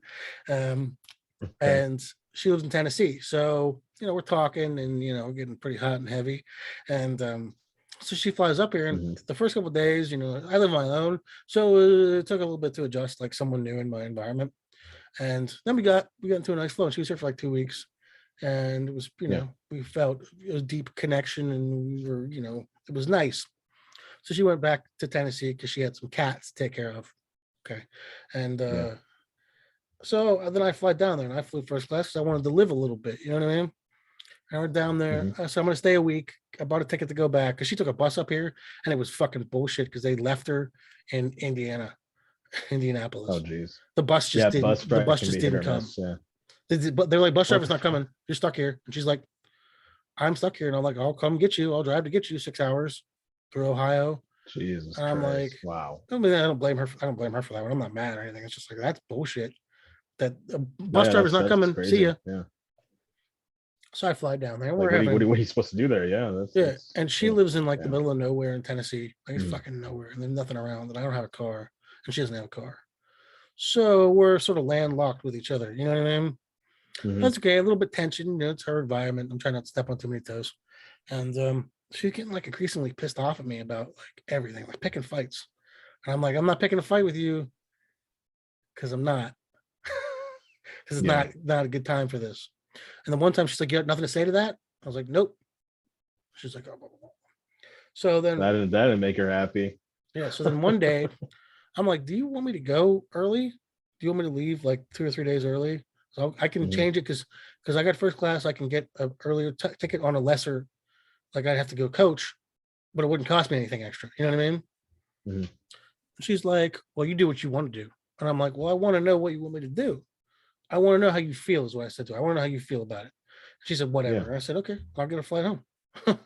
Yeah, see, it sounds like she doesn't want you there. Yeah, you don't got nothing to say to me. I'm saying I want to know what you think. So I get a fucking flight home. It cost me $100 to get an Uber from the airport. I'm home at like 2. I get home at 2 a.m. because I take a red eye. And she's talking to me. She's like, "Oh, I'm so sorry. I feel so bad." And I'm like, "I'm not mad. I'm not mad at you." I said, "But we're probably not going to see each other again." Oh man, yeah. Because why would I put myself understand. out there in that situation? You know what I mean? Yeah, I mean, this is after you helped her Yeah, she came up here when the bus first. wasn't there. She came up here first. And Oh then I shit. flew down there, a month later. You know what I mean? Yeah. So, and I'm like, I'm not mad. I'm not upset with you. I get how you felt, but I got on a plane and left. Like, I left. I'm gone.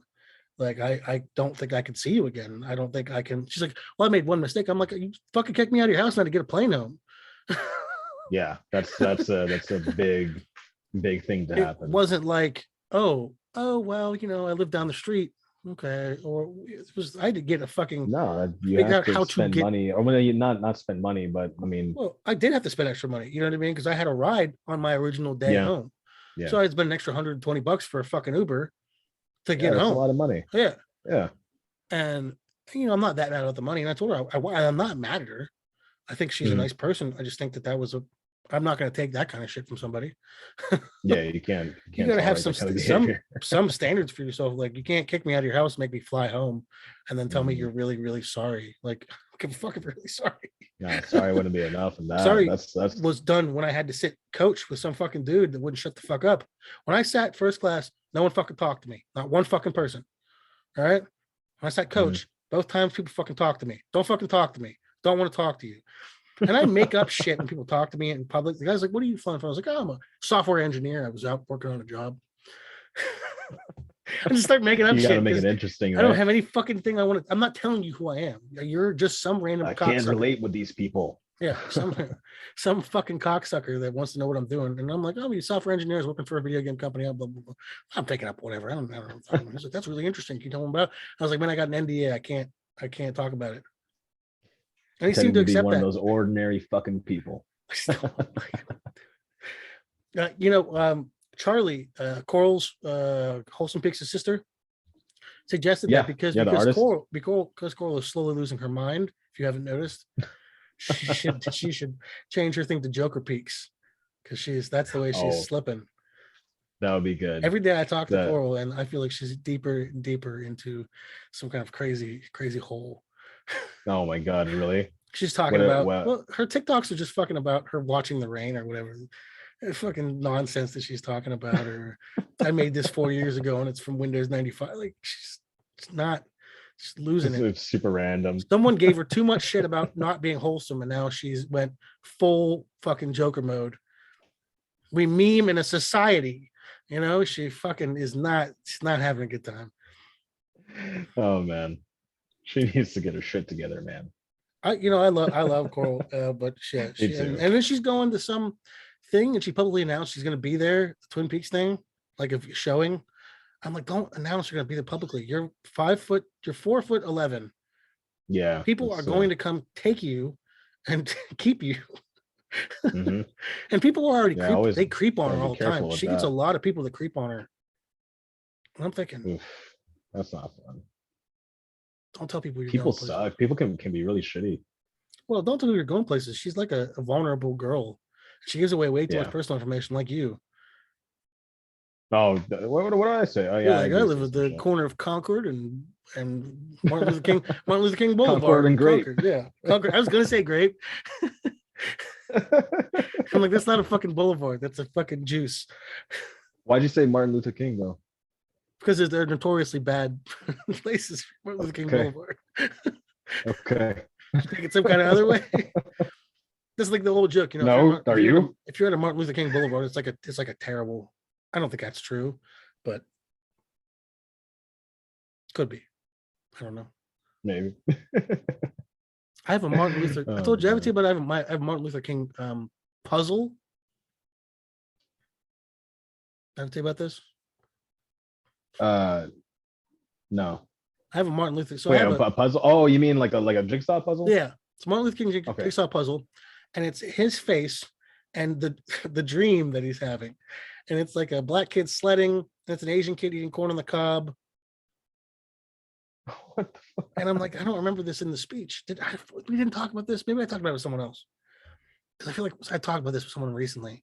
I'm thinking, I don't remember that part of the speech where he's like, I have a dream. Black kids can sled. I'm like, what are you like? Why? What is going on in this that you guys couldn't depict people holding hands or something? Like, this is what you got out of this, like Asian kid eating corn on the cob. That's not in that. It's not in the speech. That's fucking Just have random as hell. black person, white person holding hands. Like, that's all you need. Seinfeld cookie, the racial harmony cookie. Yeah, keep it. Like, just do simple. Like, I don't need to see a guy skiing or sledding or what are you talking about? He didn't talk about any of this. I got it. Like, I got it, and it's with my my picture of Nelson Mandela, my book about the Holocaust that a woman got out due to a paperwork technicality, and literally, so she's in the Holocaust. They're like, we got to let you out of Auschwitz because of a paperwork technicality, and my book on black hair cutting. Oh, what the fuck? These things I amassed, and I'm like, and I have like 2 speculums with it. That's why I have a little. They had to go together. I didn't know how to put them. I have a lot of memorabilia. As you can see, I have a lot of memorabilia, and it just stuff goes together, Yeah. Oh man. What else have you been watching recently? Have you seen anything else? Movies or anything? I'm reviewing next month. You ever see This Is England? This Is England? No. I'm doing This Is England, and then all the shows that went with it, because there's 3 series. So This Is England. It follows this group of people with Stephen Graham, who you may know. He was in like Snatch and stuff like that. You know what I'm talking about? Yeah. I love. He's fucking great, and he's a racist. And 1982, he's a skinhead. So it's about skinheads in the 80s, and then it moves to 86, 88, 90 with the same characters. Follows them through the years, and it's really well done.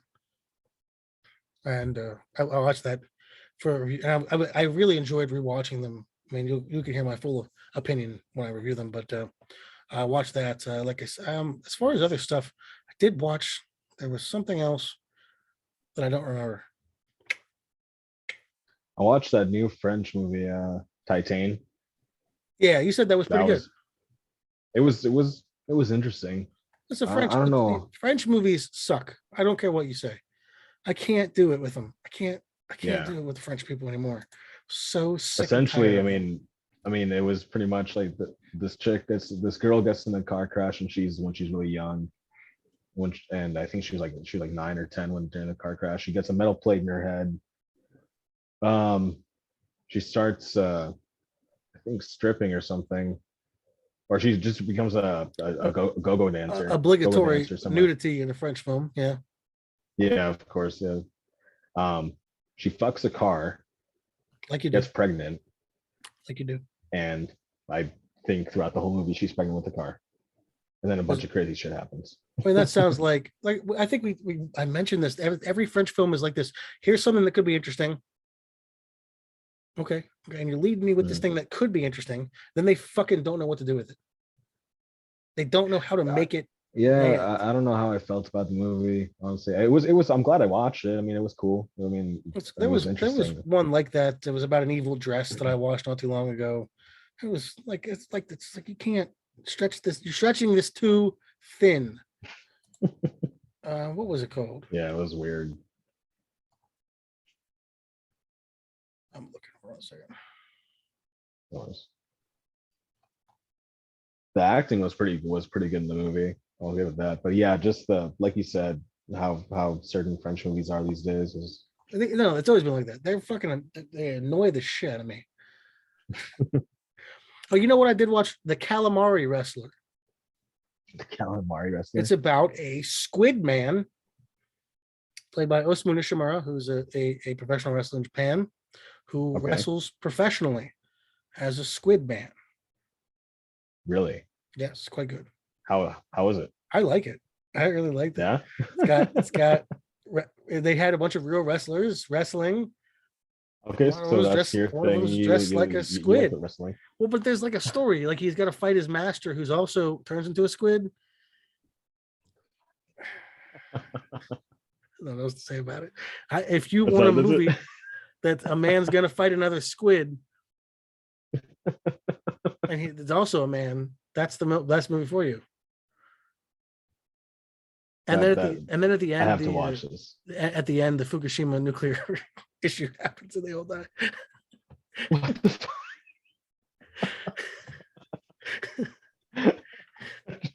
Just as these movies are supposed to.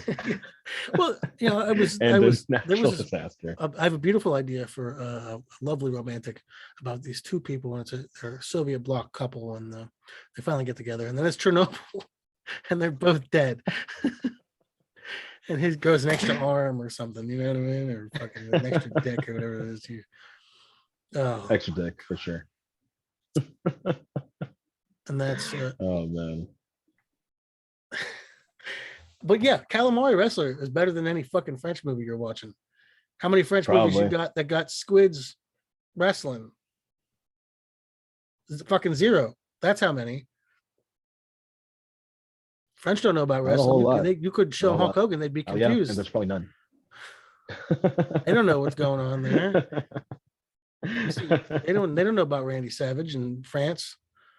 No, they wouldn't know how to respond to that. They would be confused by his aggressive demeanor and confusing speech pattern. Did you ever see him? He's always tense, you know. He's like, oh, yeah. Shoulders high. Yeah. Go to the top of the mountain. You know what I mean? Like the man was so strung out. That was back then. You could just do a bunch of steroids and cocaine and go yell, and people, that was fine. It's fine. Considered entertainment. My favorite was like Ultimate Warrior talking about facing Hulk Hogan. He says he's going to take his plane and run it into the ground. Because I'm going to get on your. I'm going to get on your plane, and the pilot has already made the ultimate sacrifice. And I fucking dive bomb it into the ground, and I'm like, "What the fuck are you talking about?" Dude, Twin Peaks Wrestling posted a hilarious meme or video. I think it was of Scott Steiner.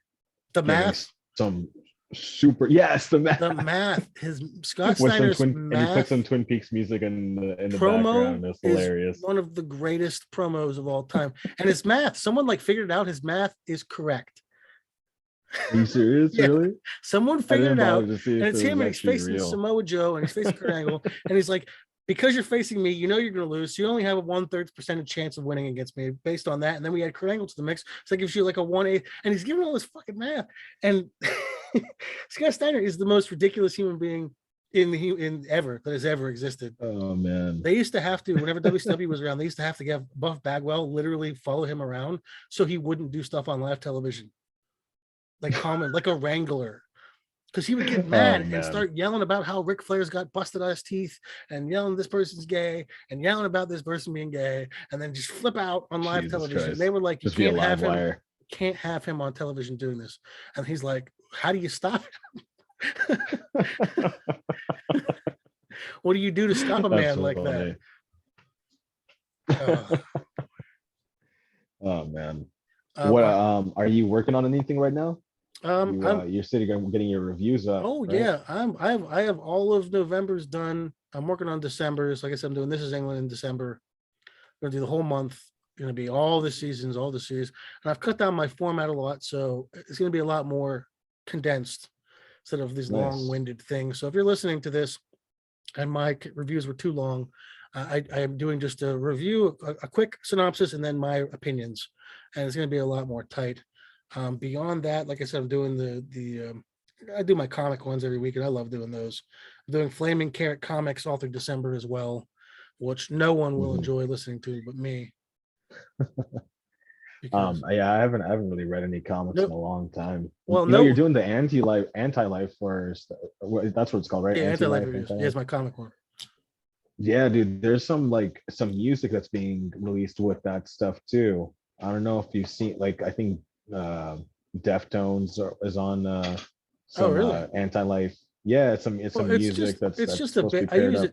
It's a Dark Side, a character in DC is looking for what's called the anti-life equation. Okay. And so that's why I got that from. I'm just cool. Anti-life. I thought it was a good name for a comic because it's comic related, and no one else was using it. That's awesome.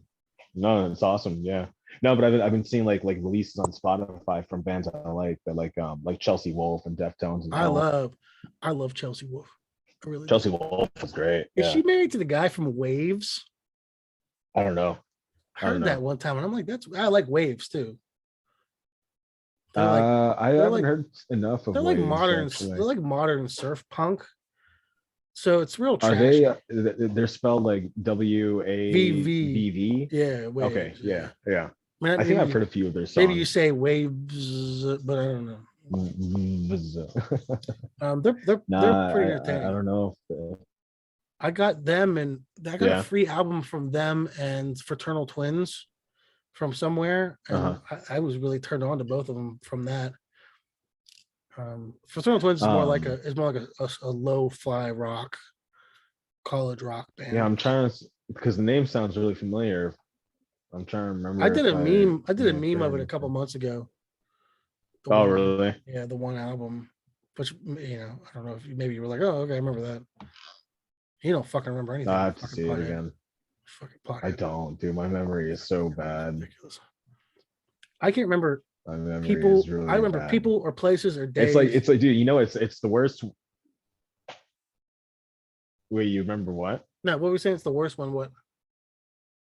No, the worst is for movies and shows, honestly. Like I watched that Because movie. I think I can watch something tonight, and honestly, I think I'm only gonna remember whether I liked it or not. they put on Dune. You'd be like, man, that was I that one think it about that. shows with the What about that planet made of cocaine? yeah. Yeah. No, I mean I absorb movies really well and everything, but as far as explaining them out loud, it's You I know what suck you're at you're that, gonna dude. absorb? Lamb. You're gonna fucking Explaining the watch it, and plot then and synopsis and everything. you're gonna watch Lamb, and you're gonna Shit it out. fucking absorb that piece of shit. You're gonna wish you did watch the Black Sheep with Chris Farley instead. I love that movie. It's a great fucking movie. It's a great fucking There's movie with a little I guy and really love that yeah, movie. they did David that Spade. one. Yeah, David Spade, the little guy. Mm. I don't like. Mudhoney is in that movie. I don't like David Spade. You don't like David I Spade? don't like David Spade. I mean, he's funny. I just don't like him. I don't know. That's fine. I don't have a real opinion. For some reason I don't like David Spade. I don't know why.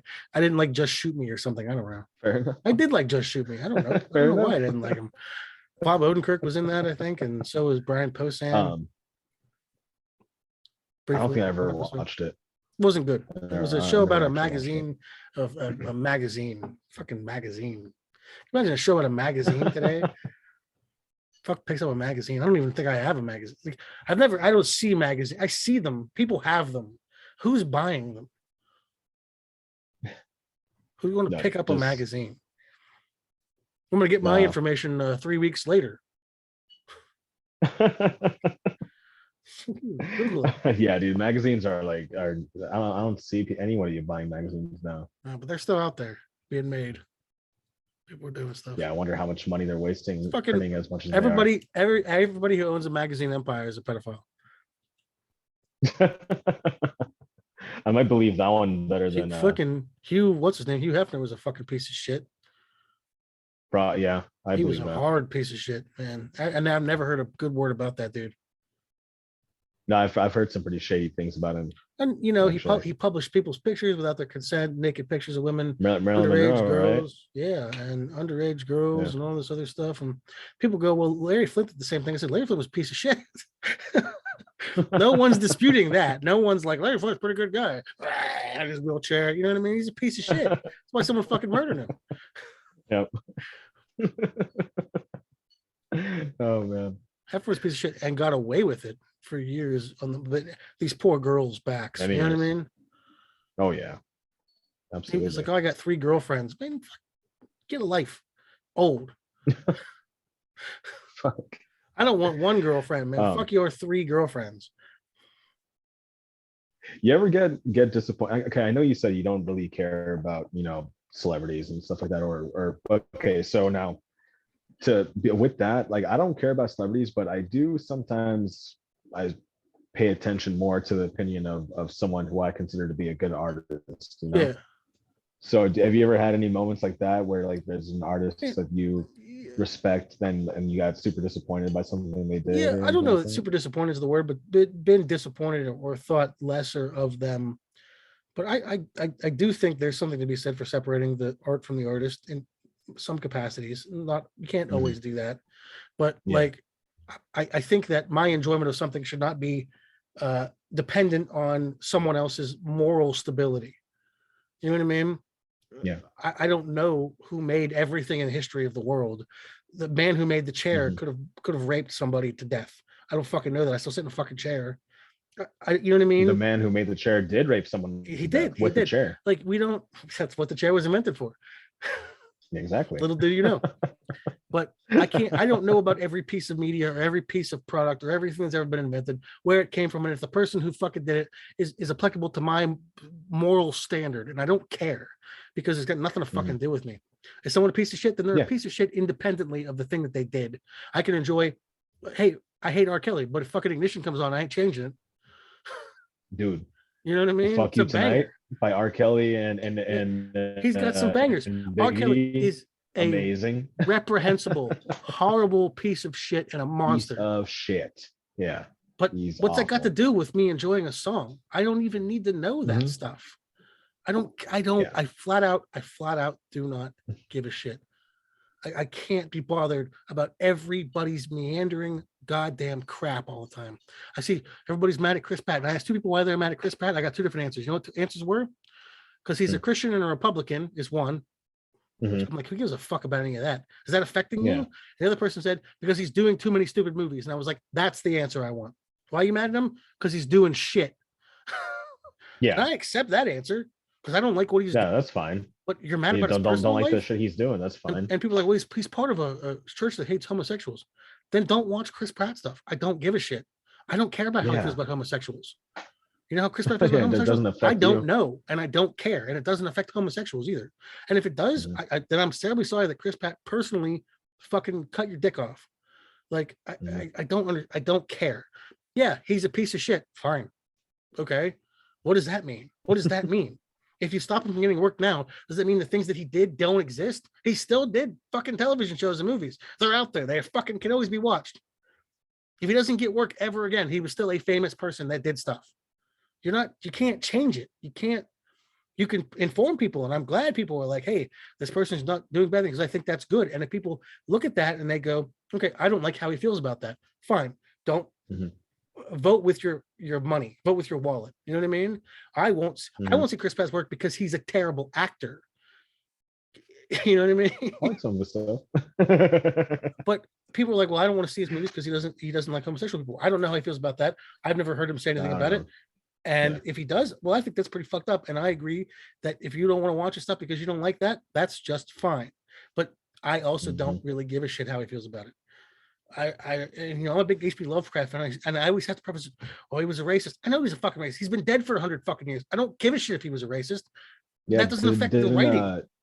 Didn't Edgar Allan Poe like marry his niece or something like that? Or yeah, Edgar Allan Poe is a piece of shit. Lovecraft is a piece of shit. Everybody in history has done something that's horrible. Yeah. Like you're not going to find a person that doesn't have some skeletons in their closet. And that's not saying that something detrimental. People should know about this stuff. I'm fine with people knowing about it. They should be informed. This person is a piece of shit. Elvis was a pedophile. Fine. He was. That's a fucking fact. But blue suede shoes still snaps. Like, what the fuck do you want me to do about it? What do you want me to say? I'm listening to the song. Well, I wonder how the artist feels about the Palestine-Israel. I don't give a fuck. Oh yeah, you can't go seeking out their opinion on that. I cannot listen. I cannot preface everything I enjoy with even my moral standards, because I'm just the one to enjoy a stupid thing. I want to read a comic or read a book and I don't have to worry that, oh, the person who wrote that book is they're a phobe, or I'm like, give a fuck how they feel about it. Unless the book is about that. If the book is about being a bigot, then I probably won't read it to begin with. Yeah. Like, I'm not picking up copies of Mein Kampf because it's fucking terrible. But hey, I've Um, read the Marquis de Sade, and everything in there is nothing but fucking horrible shit. And I read it because it's interesting. I don't want to go rape and kill people, and he was a bad oh person. yeah, So I wouldn't judge someone just because they fucking read Mein Kampf or something like that. I read it. It's I fucking think terribly written, and it's about how much he hates Jews. And who Mhm. would if someone had read this before World War II, maybe they'd have put a stop to something. Yeah. Yeah, really hates the fucking Jews. Don't put him in charge. He's not really a big fan of them. But that's neither here nor there. Like I cannot live my life where everything I consume, I have to then look in the background of every single human being that was involved in it and make sure they are my fucking antithesis. You know what I mean? Like I Mhm. don't give a fuck. Yeah, I've been disappointed with people who suck. Yeah, because they suck. You know what I mean? Yeah, Like, yeah, and then I was just kind of like stopping on the suck part. You went really deep with it, and I totally get I what you meant. apologize for that. No, it's It's just okay. I can't It because was entertaining. every You day I almost hear went like full something. every day I hear this meandering stuff about celebrities. They're not even real fucking people. I don't give a fuck about what celebrities do. I don't give a fuck if they get together Yeah, and fuck each other to death in an orgy. I don't care about them. They are yeah, not people that I know. They're not people that have any effect on my life. People go, well, they spread misinformation. Why the fuck are you listening to celebrities? Why are you listening yeah. to them? If you're taking your advice from celebrities, something wrong with you. I agree with that. If you're I really absolutely getting agree up in the with that. morning and you're going, I wonder how Alex Jones feels about this, man, you fucking help. Yeah, yeah. You definitely need help Like if you're looking if you're really seeking out his like opinion anybody, and if not you're just trying to be entertained. if you're waking up, if you wake up tomorrow and really wonders what John Waters thinks about your day, John Waters doesn't fucking know you. He doesn't give a fuck about your fucking day. Doesn't give a fuck about you. Mm-mm. He doesn't fucking know you. He doesn't care about you. He's not your brother or your mother or your sister. He could give a you Yeah, I could think get he's doing a raped. tour. Yeah, you could get raped to death by an ape dick gorilla, and John Waters would not shed a fucking tear about you. Mm-mm.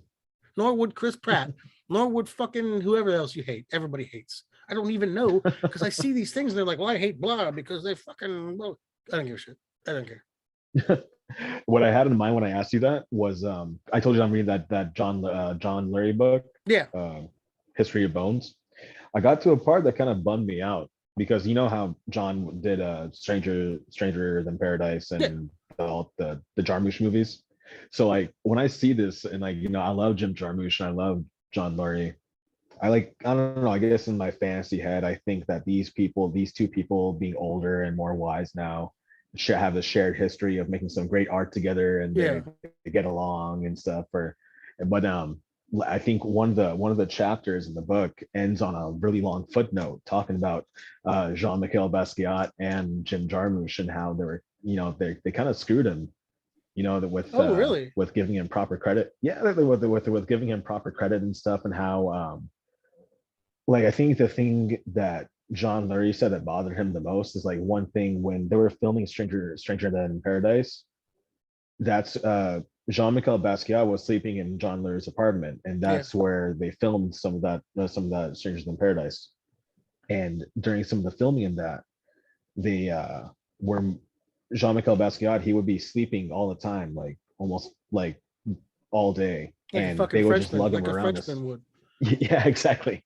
So they would just lug him around in a sleeping bag. And I guess in later interviews, Jarmusch would mention that, that they supported Basquiat by letting him sleep on set and stuff. And like, Was he fucking narcoleptic?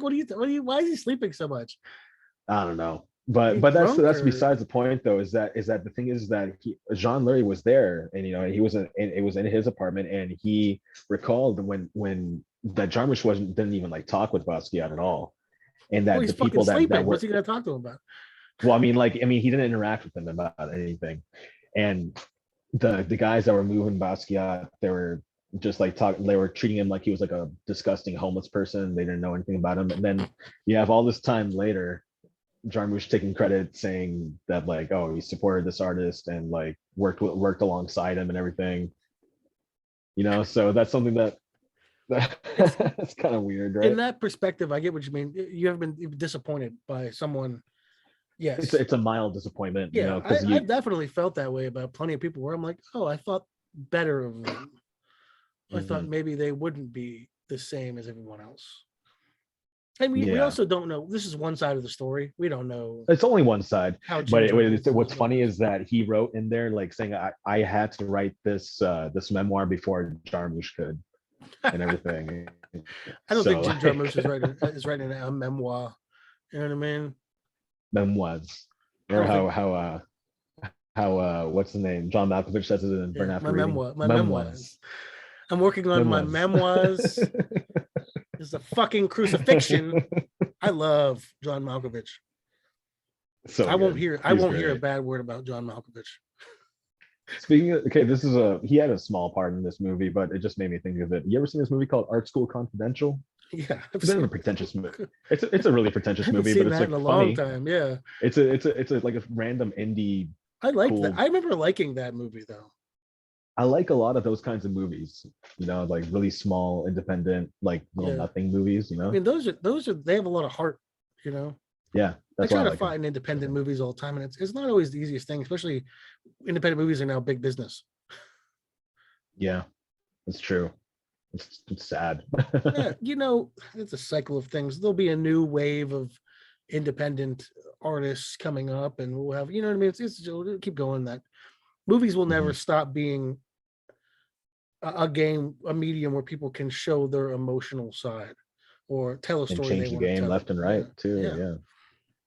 And we're always going to get the big budget bullshit, Mhm. and the Star Wars. And Yeah. I fucking hate Star Wars. I say this, I fucking I hate it. don't mind it. I know what I'm getting into if I'm going to be I watching like it, The Empire Strikes Back, and that was Yeah. it. I didn't like the first movie. I didn't like the third movie. I didn't like the next six. I didn't see the last two, so I don't give a fuck. Apparently they're bad. I Apparently don't know. bad. I wasn't too thrilled about the first one. The one that Don't tell Peaks Wars you don't like Star Wars. I tell him that all the time. I think I've told him that. I don't fucking like Star Wars. We had a bunch of new Twin Peaks people doing stuff. Back to the Future, Twin Peaks Mall, Twin Pines Peaks, or whatever. Oh, you'll have to drop some of these to me. I've been doing my posting and everything, but I haven't been doing too much navigating in There's the like app. I haven't. three or four new ones, and there's an Iggy Pop's one that's Why?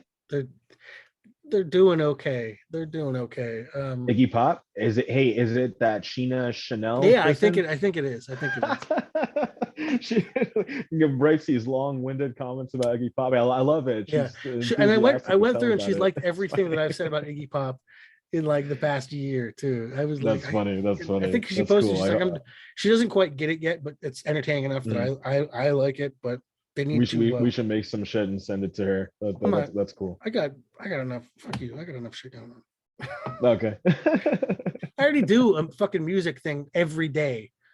You know what I mean? Yeah, you do. You got your midnight music peaks or midnight music memes. I do music I fucking do so much for you people with these fucking memes, and they're not always good. I know. I think I don't do enough of those music things where put lyrics as subtitles and shit. I do it because it's so easy, but it's easy. like I can pump out 12 of them, 14 of them in like 20 minutes. Because all I need is what I do is I look at lyrics. I go to their songs and I open 50 tabs. And then I go to each tab, look at the lyrics. If any of the lyrics stand out to me, I write it down and put what scene that makes me think of. Nice. And that's what I do. And it takes me, 20 minutes, 45 minutes. Something similar like that would happen to me if I'm listening to something like that's what happened when I did the what was it, A Question of Lust from Depeche Mode. Yes. It is all of these things and more. I can't. The problem is I do so many. Is like I try to listen to some of their music, but I can't listen to everything to get fucking 14 memes every fucking 2 weeks. Yeah, I'm doing Beastie Peaks. You pump out a lot, dude. Beastie Peaks coming up here with I think it's Daily Dale Cooper he's the one who suggested it because he's doing a bunch of them for me. I think it's Daily Dale Cooper is a great account. Yeah, and I think it's him. He helped me out before. I just don't have my thing with me. Look, he said, "You're gonna do Beastie Peaks," and he's like, "I'm getting ready." And I kind of dicked him around by waiting so long, but I wanted to be like at a place where I could do just for like a month straight. You know what I mean? Oh yeah, just bust him out and everything. I did like 25, and he's probably got fucking 10 or 12 done already, I imagine. So I'm gonna do Beastie Peaks until I can't fucking people stop sending me shit. Oh yeah, dude, I'll send you something for that for sure. I hate That's the easiest thing to do. Send it to me. And Beastie Boys have a billion songs, so Oh, it's yeah. not like A lot of good ones too. I'm excited for that. And I got so I'm finishing up Sling Peaks this week, which is winding down. I got some Mhm. Dune, the original Dune memes that I did. I did them at like I had to be drunk because I did them at like 3 a.m. And then I'm gonna do. I got Peak Show, which is the Peep Show, my long one. You've never seen Peep Show because you're a piece of shit. But Yeah. and we have Gross Point Peaks. Do you want? Mine have been done for 6 months. I'm so sorry. Are you want me to? I have a fucking thing. I want me to start posting them next week or? Um, you know Wait. what? I need to start making some stuff. It So was yeah, your that'll be what suggestion. This was your suggestion, if you I recall. talk out of my ass a lot. I'm sorry. This was your idea. You're like, how about Gross Point Blank? And I'm like, okay. So I took the time and I did some Gross Point Blanks. I did about 7 or 8. You made a great poster for it too. I made a fucking, I made a poster. It's no buried waste. somewhere in my saved photos. I have it. So I'll do the thing where we post it together. So it doesn't fucking make a difference. No, yeah, that's cool. Yeah, no, and I'll make some stuff for it. I'll put my focus on that, and I'll see what I can do. I think there's some scenes I'm thinking of right now that I want to do something for. Absolutely. I did mine, and I did a video. You know, I'm trying to do more videos. Videos don't get as many likes. I've noticed. Dude, it's hard. It's hard, man. I can't get into. Yeah. People don't. They don't. I'll see it be like 500 views, 29 likes, and I'm like, all right. Because I want to do them sometimes. You know, they're funny, but they don't always land. Yeah, I'm always going for the real when I'm doing. So now, if I'm thinking of a video, I'm like trying to see it, like wonder. I don't want to do it fucking real. I don't like them. They're too short. You know what, dude? You know what's fucked up is that there's some people who have access to 60-second reels. Yeah, it's probably fucking like people like SignPeaks have 39 billion people in their fucking. You know what? I googled it. It's some people that have like a little bit of followers. It's random. It's like a random selection. It's going to be slowly rolled out to everybody. I don't know. It's random. I haven't mentioned SignPeaks. He's gonna be on here. So coming up, we got a couple of guests coming up. I'm gonna say this before we continue. Wisteria Lodge, or just Wisteria, the band coming up. That's going to be awesome. Be on here. They're great. In a couple episodes. Their new single, Mercy, comes out. It's really the 11th. Did you hear it? It's really good. Yeah, it's very good. They sent me a copy of it a while ago, and I was like, damn, this is fucking 3 people playing on a fucking roof. You know what I mean? It's not too shabby. It's been done before. Oh yeah. The Beatles did it, and the B Sharps did it. We got SignPeaks on here at some point. He said he would do it, and one of his ugly shirts that he wears all the time. And I could accuse him of some war crimes under Bush he's been doing. I also think that he was in some of those Medea movies personally, as the bad guy, as the white guy, with the white guy as the villain in those movies, which is fine. Token white guy. I don't even know if he's token because he's a villain. Are you a token villain? Can be. I want to be in a Medea movie. I want to be in a Medea movie. I'm gonna go to Hotlanta. I'm gonna fucking find Tyler Perry. Put me in one of these movies. I want to do it. I don't care if I'm the bad guy. I'm a white guy. Make me a bad guy. It's fine. So we're good at it. You know who you can be? You're not the only white guy he cast in the movie. The thing is that he already put Action Bronson in the movie. You're gonna be the Action Bronson stunt double. I don't want to be the other white guy. I don't want to be Action Bronson stunt double. I don't want to do that. I don't want to be Action. But if you're gonna be in a movie like that, I don't want to be the other white guy. I want to be the token white guy. I want to be, I want to be the guy they hate. You're gonna get turned into a tree, sir. I'm gonna do like, I don't know what I would do. Evil podcast host. We just don't like him, Oh man. And Glitter Peak said she'd be on here. Awesome. Well, she said whenever you want, with her, her annoying accent. It's the pitch, a high pitch. I can't do it. I was listening to a YouTube thing and they were talking about, I don't know, probably the history of Lord of the Rings or something gay that I listened to. But there's this girl with a real high pitch, like I had to turn it off. It was giving me a headache. I can't listen to people like that. So Glitter Peaks, when you're on here, it hits a decibel there's something in my brain that starts melting. I can't. How are you gonna do the podcast then? I'm gonna fucking yell at her the whole time we're here when she's on. Fucking scream at her the whole time. just drown Oh, her out. God, that's Just fucking, hilarious. I just can't take it. She's so nice and she's so sweet. And she's having a GoFundMe, and I've been She's posting very it. nice. Yeah. Sign Peaks is posting, and everybody's trying to Yeah. post it. Yeah. Help her You out. donated. I donated. Yeah. I donated more than you guys. Shit. Probably.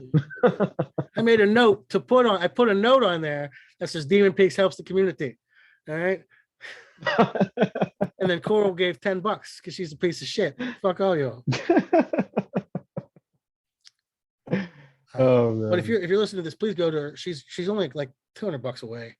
She's gonna get kicked out of her apartment, or I don't know, Yeah. hostel, wherever she lives in. I don't know. Whether her dog is sick or cat is sick, or I don't remember. But it's important But that she could you use go some there. help, guys. She So needs some help. please Whatever be the condition, help. people in the peace community need help. We try to help them, unless we don't like them, Mhm. and we don't help them. Yes. But she's sweet. Coral says she'll be on here, Awesome. which I've heard her podcast as a guest star. She's terrible. She's so fucking jittery. Sad. She was on the girl. She the does ladies. fine, dude. She was on the ladies Peaks podcast. What's the name of the show? The Damn Fine TV. I can't remember that Damn name. Fine TV. Ladies Peaks podcast is what it is. Ladies Um, Peaks. But it's nothing but ovaries over there. Fucking wall to wall. Ovary Peaks. Yeah, ovary peaks. Don't give me any ideas, because I did colander peaks, if you recall. Did you really? Yeah, it was just colanders with quotes. Oh my god. You don't remember the colander peaks? I'll do don't. I'll do ovary peaks next. I get a fucking bee in my bonnet. I'll do it. That's awesome, man. Yeah, dude, it would be cool to get some other guests in here too. Like, it could be cool to get we'll talk about people I have in mind. Do you have mind? Do you have any? What you can tell me here? I want to talk to I'm sorry, I'm spacing out on his name, but he works at the Midnight Hour record store in Covina. I thought maybe we can you're looking to get a discount on your fucking records. No, I want to get him in for like a music episode or something. You're looking to get a couple 15 company something discount like on it. that. You fucking Yeah, piece of shit. I want to fucking tell about this. What you're really on here for, buddy? You're in here fucking so he can get 10% off the new vinyls. No, dude. I try and support that store as much as I You do post can, about them, and I think they probably Midnight Hour in yeah. San Gabriel Valley. They also have another location in San Fernando Valley. And dude, that the San Fernando one, they fucking just opened up a new location that also doubles as a venue.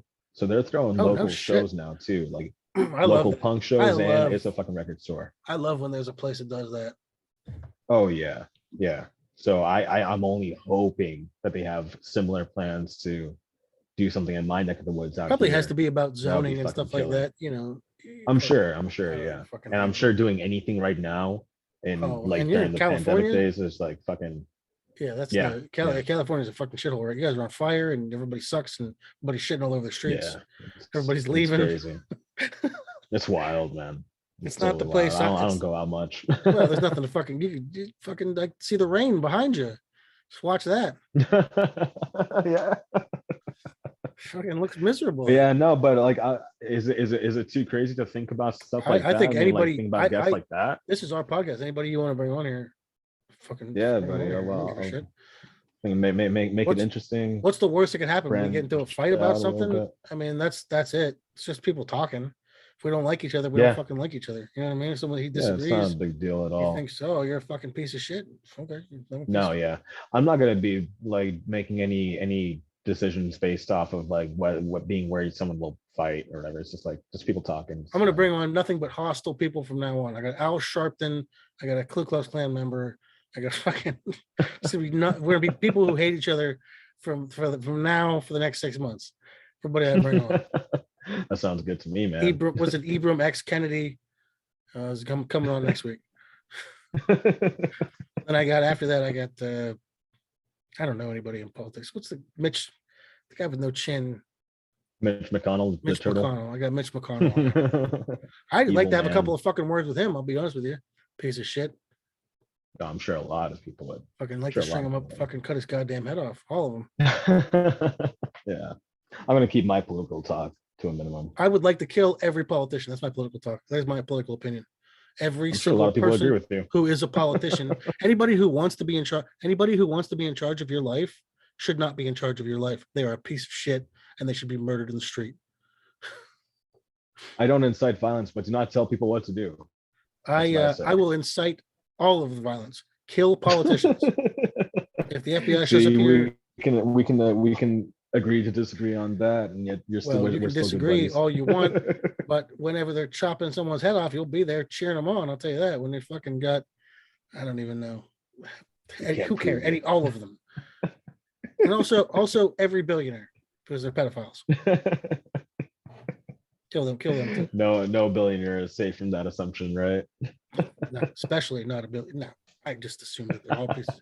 I just think that they're all a cult of monstrous elite perverts who probably fucking suck each other off and fuck kids. Well, you know what, man? I think you and I are going to be getting down to the bottom of it, and I think we can do it through this podcast. We're gonna really break some heads open here. I got Elon Musk on next week to talk. I got him and Reverend Al Sharpton on next week to talk about fucking people on the moon. What's appropriate age for moon fucking? Do they age differently? Are they like dogs? Are they age normally? Like,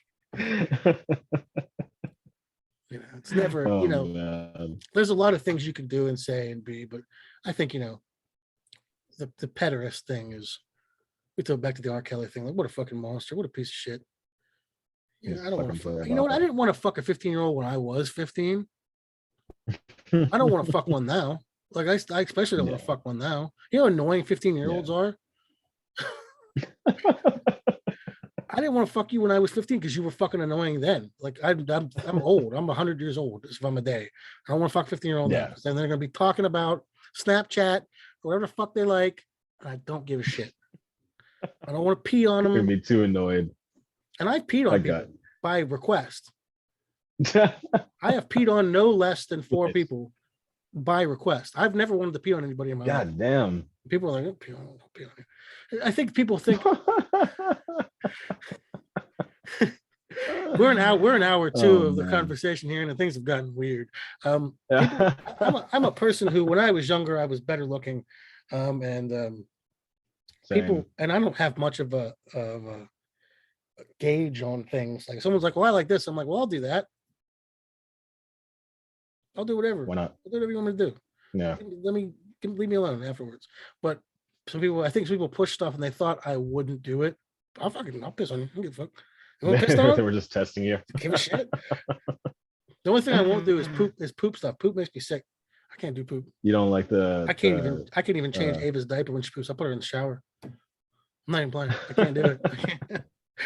No shiza for you. Poop grosses me. Like, you could have blood and piss and cum and blood with cum in it, and I'm fine. Like, I am fine with all of that on me, near me. I helped clean up a house where a guy shot his brains out. Didn't bother me one bit. But are you serious? Yeah, but shitting. No, thank you. It's fucking lying. It's a whole different thing. I don't know what it is about it. I got a fucking poop. I have a phobia. I'm phobic. I'm poop phobic. Like, Ava will poop and I'll be like, dog, you got to do something about this. So I hose her down and clean her. You know what I mean? Like, I'll wipe her butt and everything, but I just can't do the poop part. And she doesn't mind. She likes the water, so it's not that bad.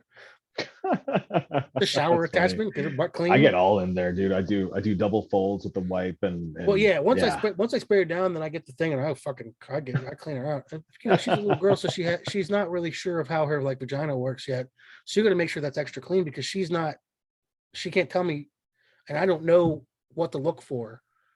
You know what I mean? On like a dirty vagina on a little girl. Like, so I've got to make sure. Because her mom showed me, she's like, you got to wipe your vagina better. And I'm like, oh, I'm not doing good enough. She's like, no, you got to do it like this. And I'm like, oh, okay. I didn't know there was a fucking technique and everything. And yeah, don't want to give an infection or anything. Yeah. I didn't, I don't know all that stuff. It's my first kid. And And so it's an area that's just like, oh, okay, you want to be sensitive to it because it's her private area, but so I gotta clean it. And Oh man. yeah, that's not a fun, because I don't know how to explain, anything about that to her. Be careful. Be careful with it. It's Will sensitive. do. Women got the shit out of the stick, man. They bleed and they hurt, and then and I know girls that like they've gotten period cramps so bad that they're doubled over in pain, and we're like, Dude, oh, just take some Midol. So man, they shouldn't have to work for that shit. Why are women not given a week? Why are women not given a week off every month for their period? Why not? Paid. Fuck you. They deserve that shit. It can It's get not really bad for it's so not many their people. choice. They didn't choose to do this. Yeah. They didn't land on Plymouth Rock. Mm-mm. I think women. I think women should get a week off every month paid for the period. I think everybody. That's a. I agree with that. I think everybody should get off work and get a universal basic income. And if you choose to work, you choose to work. Top of that. Totally with it. Communist. I think I have nuanced thoughts on all of that. Mine aren't so nuanced. I'm more like a blunt. I'm like the hammer part of the sickle and hammer. I can't. I'm always like I'm a pendulum that swings on both sides. Here's the thing. There's not two sides to people needing to live. And we invented money. Yeah. Why are we making it kill people? We invented it. It's ours. We made it the fuck up. We made it up. This isn't something that's like came down from the heavens and was like, you gotta fucking do the money. It's not a Final Fantasy game where you gotta get materia to save your fuck. No, we invented this shit, and then we're like, now you die because you don't have something we invented. Fuck you. Get the fuck out of here. Get rid of money. Get rid of it all. Fucking let's just do for each other. Mm-hmm. People are like, well, no one would work. The fuck they wouldn't. What did they do before money? No one fucking did anything, right? We didn't build civilizations. It's all complicated, dude. I mean, I think there's lots of complicated shit with a lot of that. That's a cop-out fucking bullshit. No, it's a total cop-out. I'm non-answer. I'm burnt out to talk about that right now. I apologize. You seem you're getting tired. No. You're getting sleepy, you fucking pothead. No, I'm getting a little burnt out on that. Because I know we've been doing like an hour 40 like last two, I think. Are we longer than this today? I mean, we can stop whenever you want. It seems like we are. What we started later too. Oh, did we? Oh yeah, you're right. You said I was. You were too busy. You had to finish your you gotta bathe in the glory of your after whatever. Yeah, to relax for the show, right? On the note of murder, everybody gets stuff free. We murder all politicians. We'll stop that there. Next week we're gonna be doing Twin Peaks season 1, episode 1. How do we feel about it? All right. Good night, brother. Good night, brother. It was fun. I'll stop the recording. Oh my Okay. God, how do I do it? Where's the thing?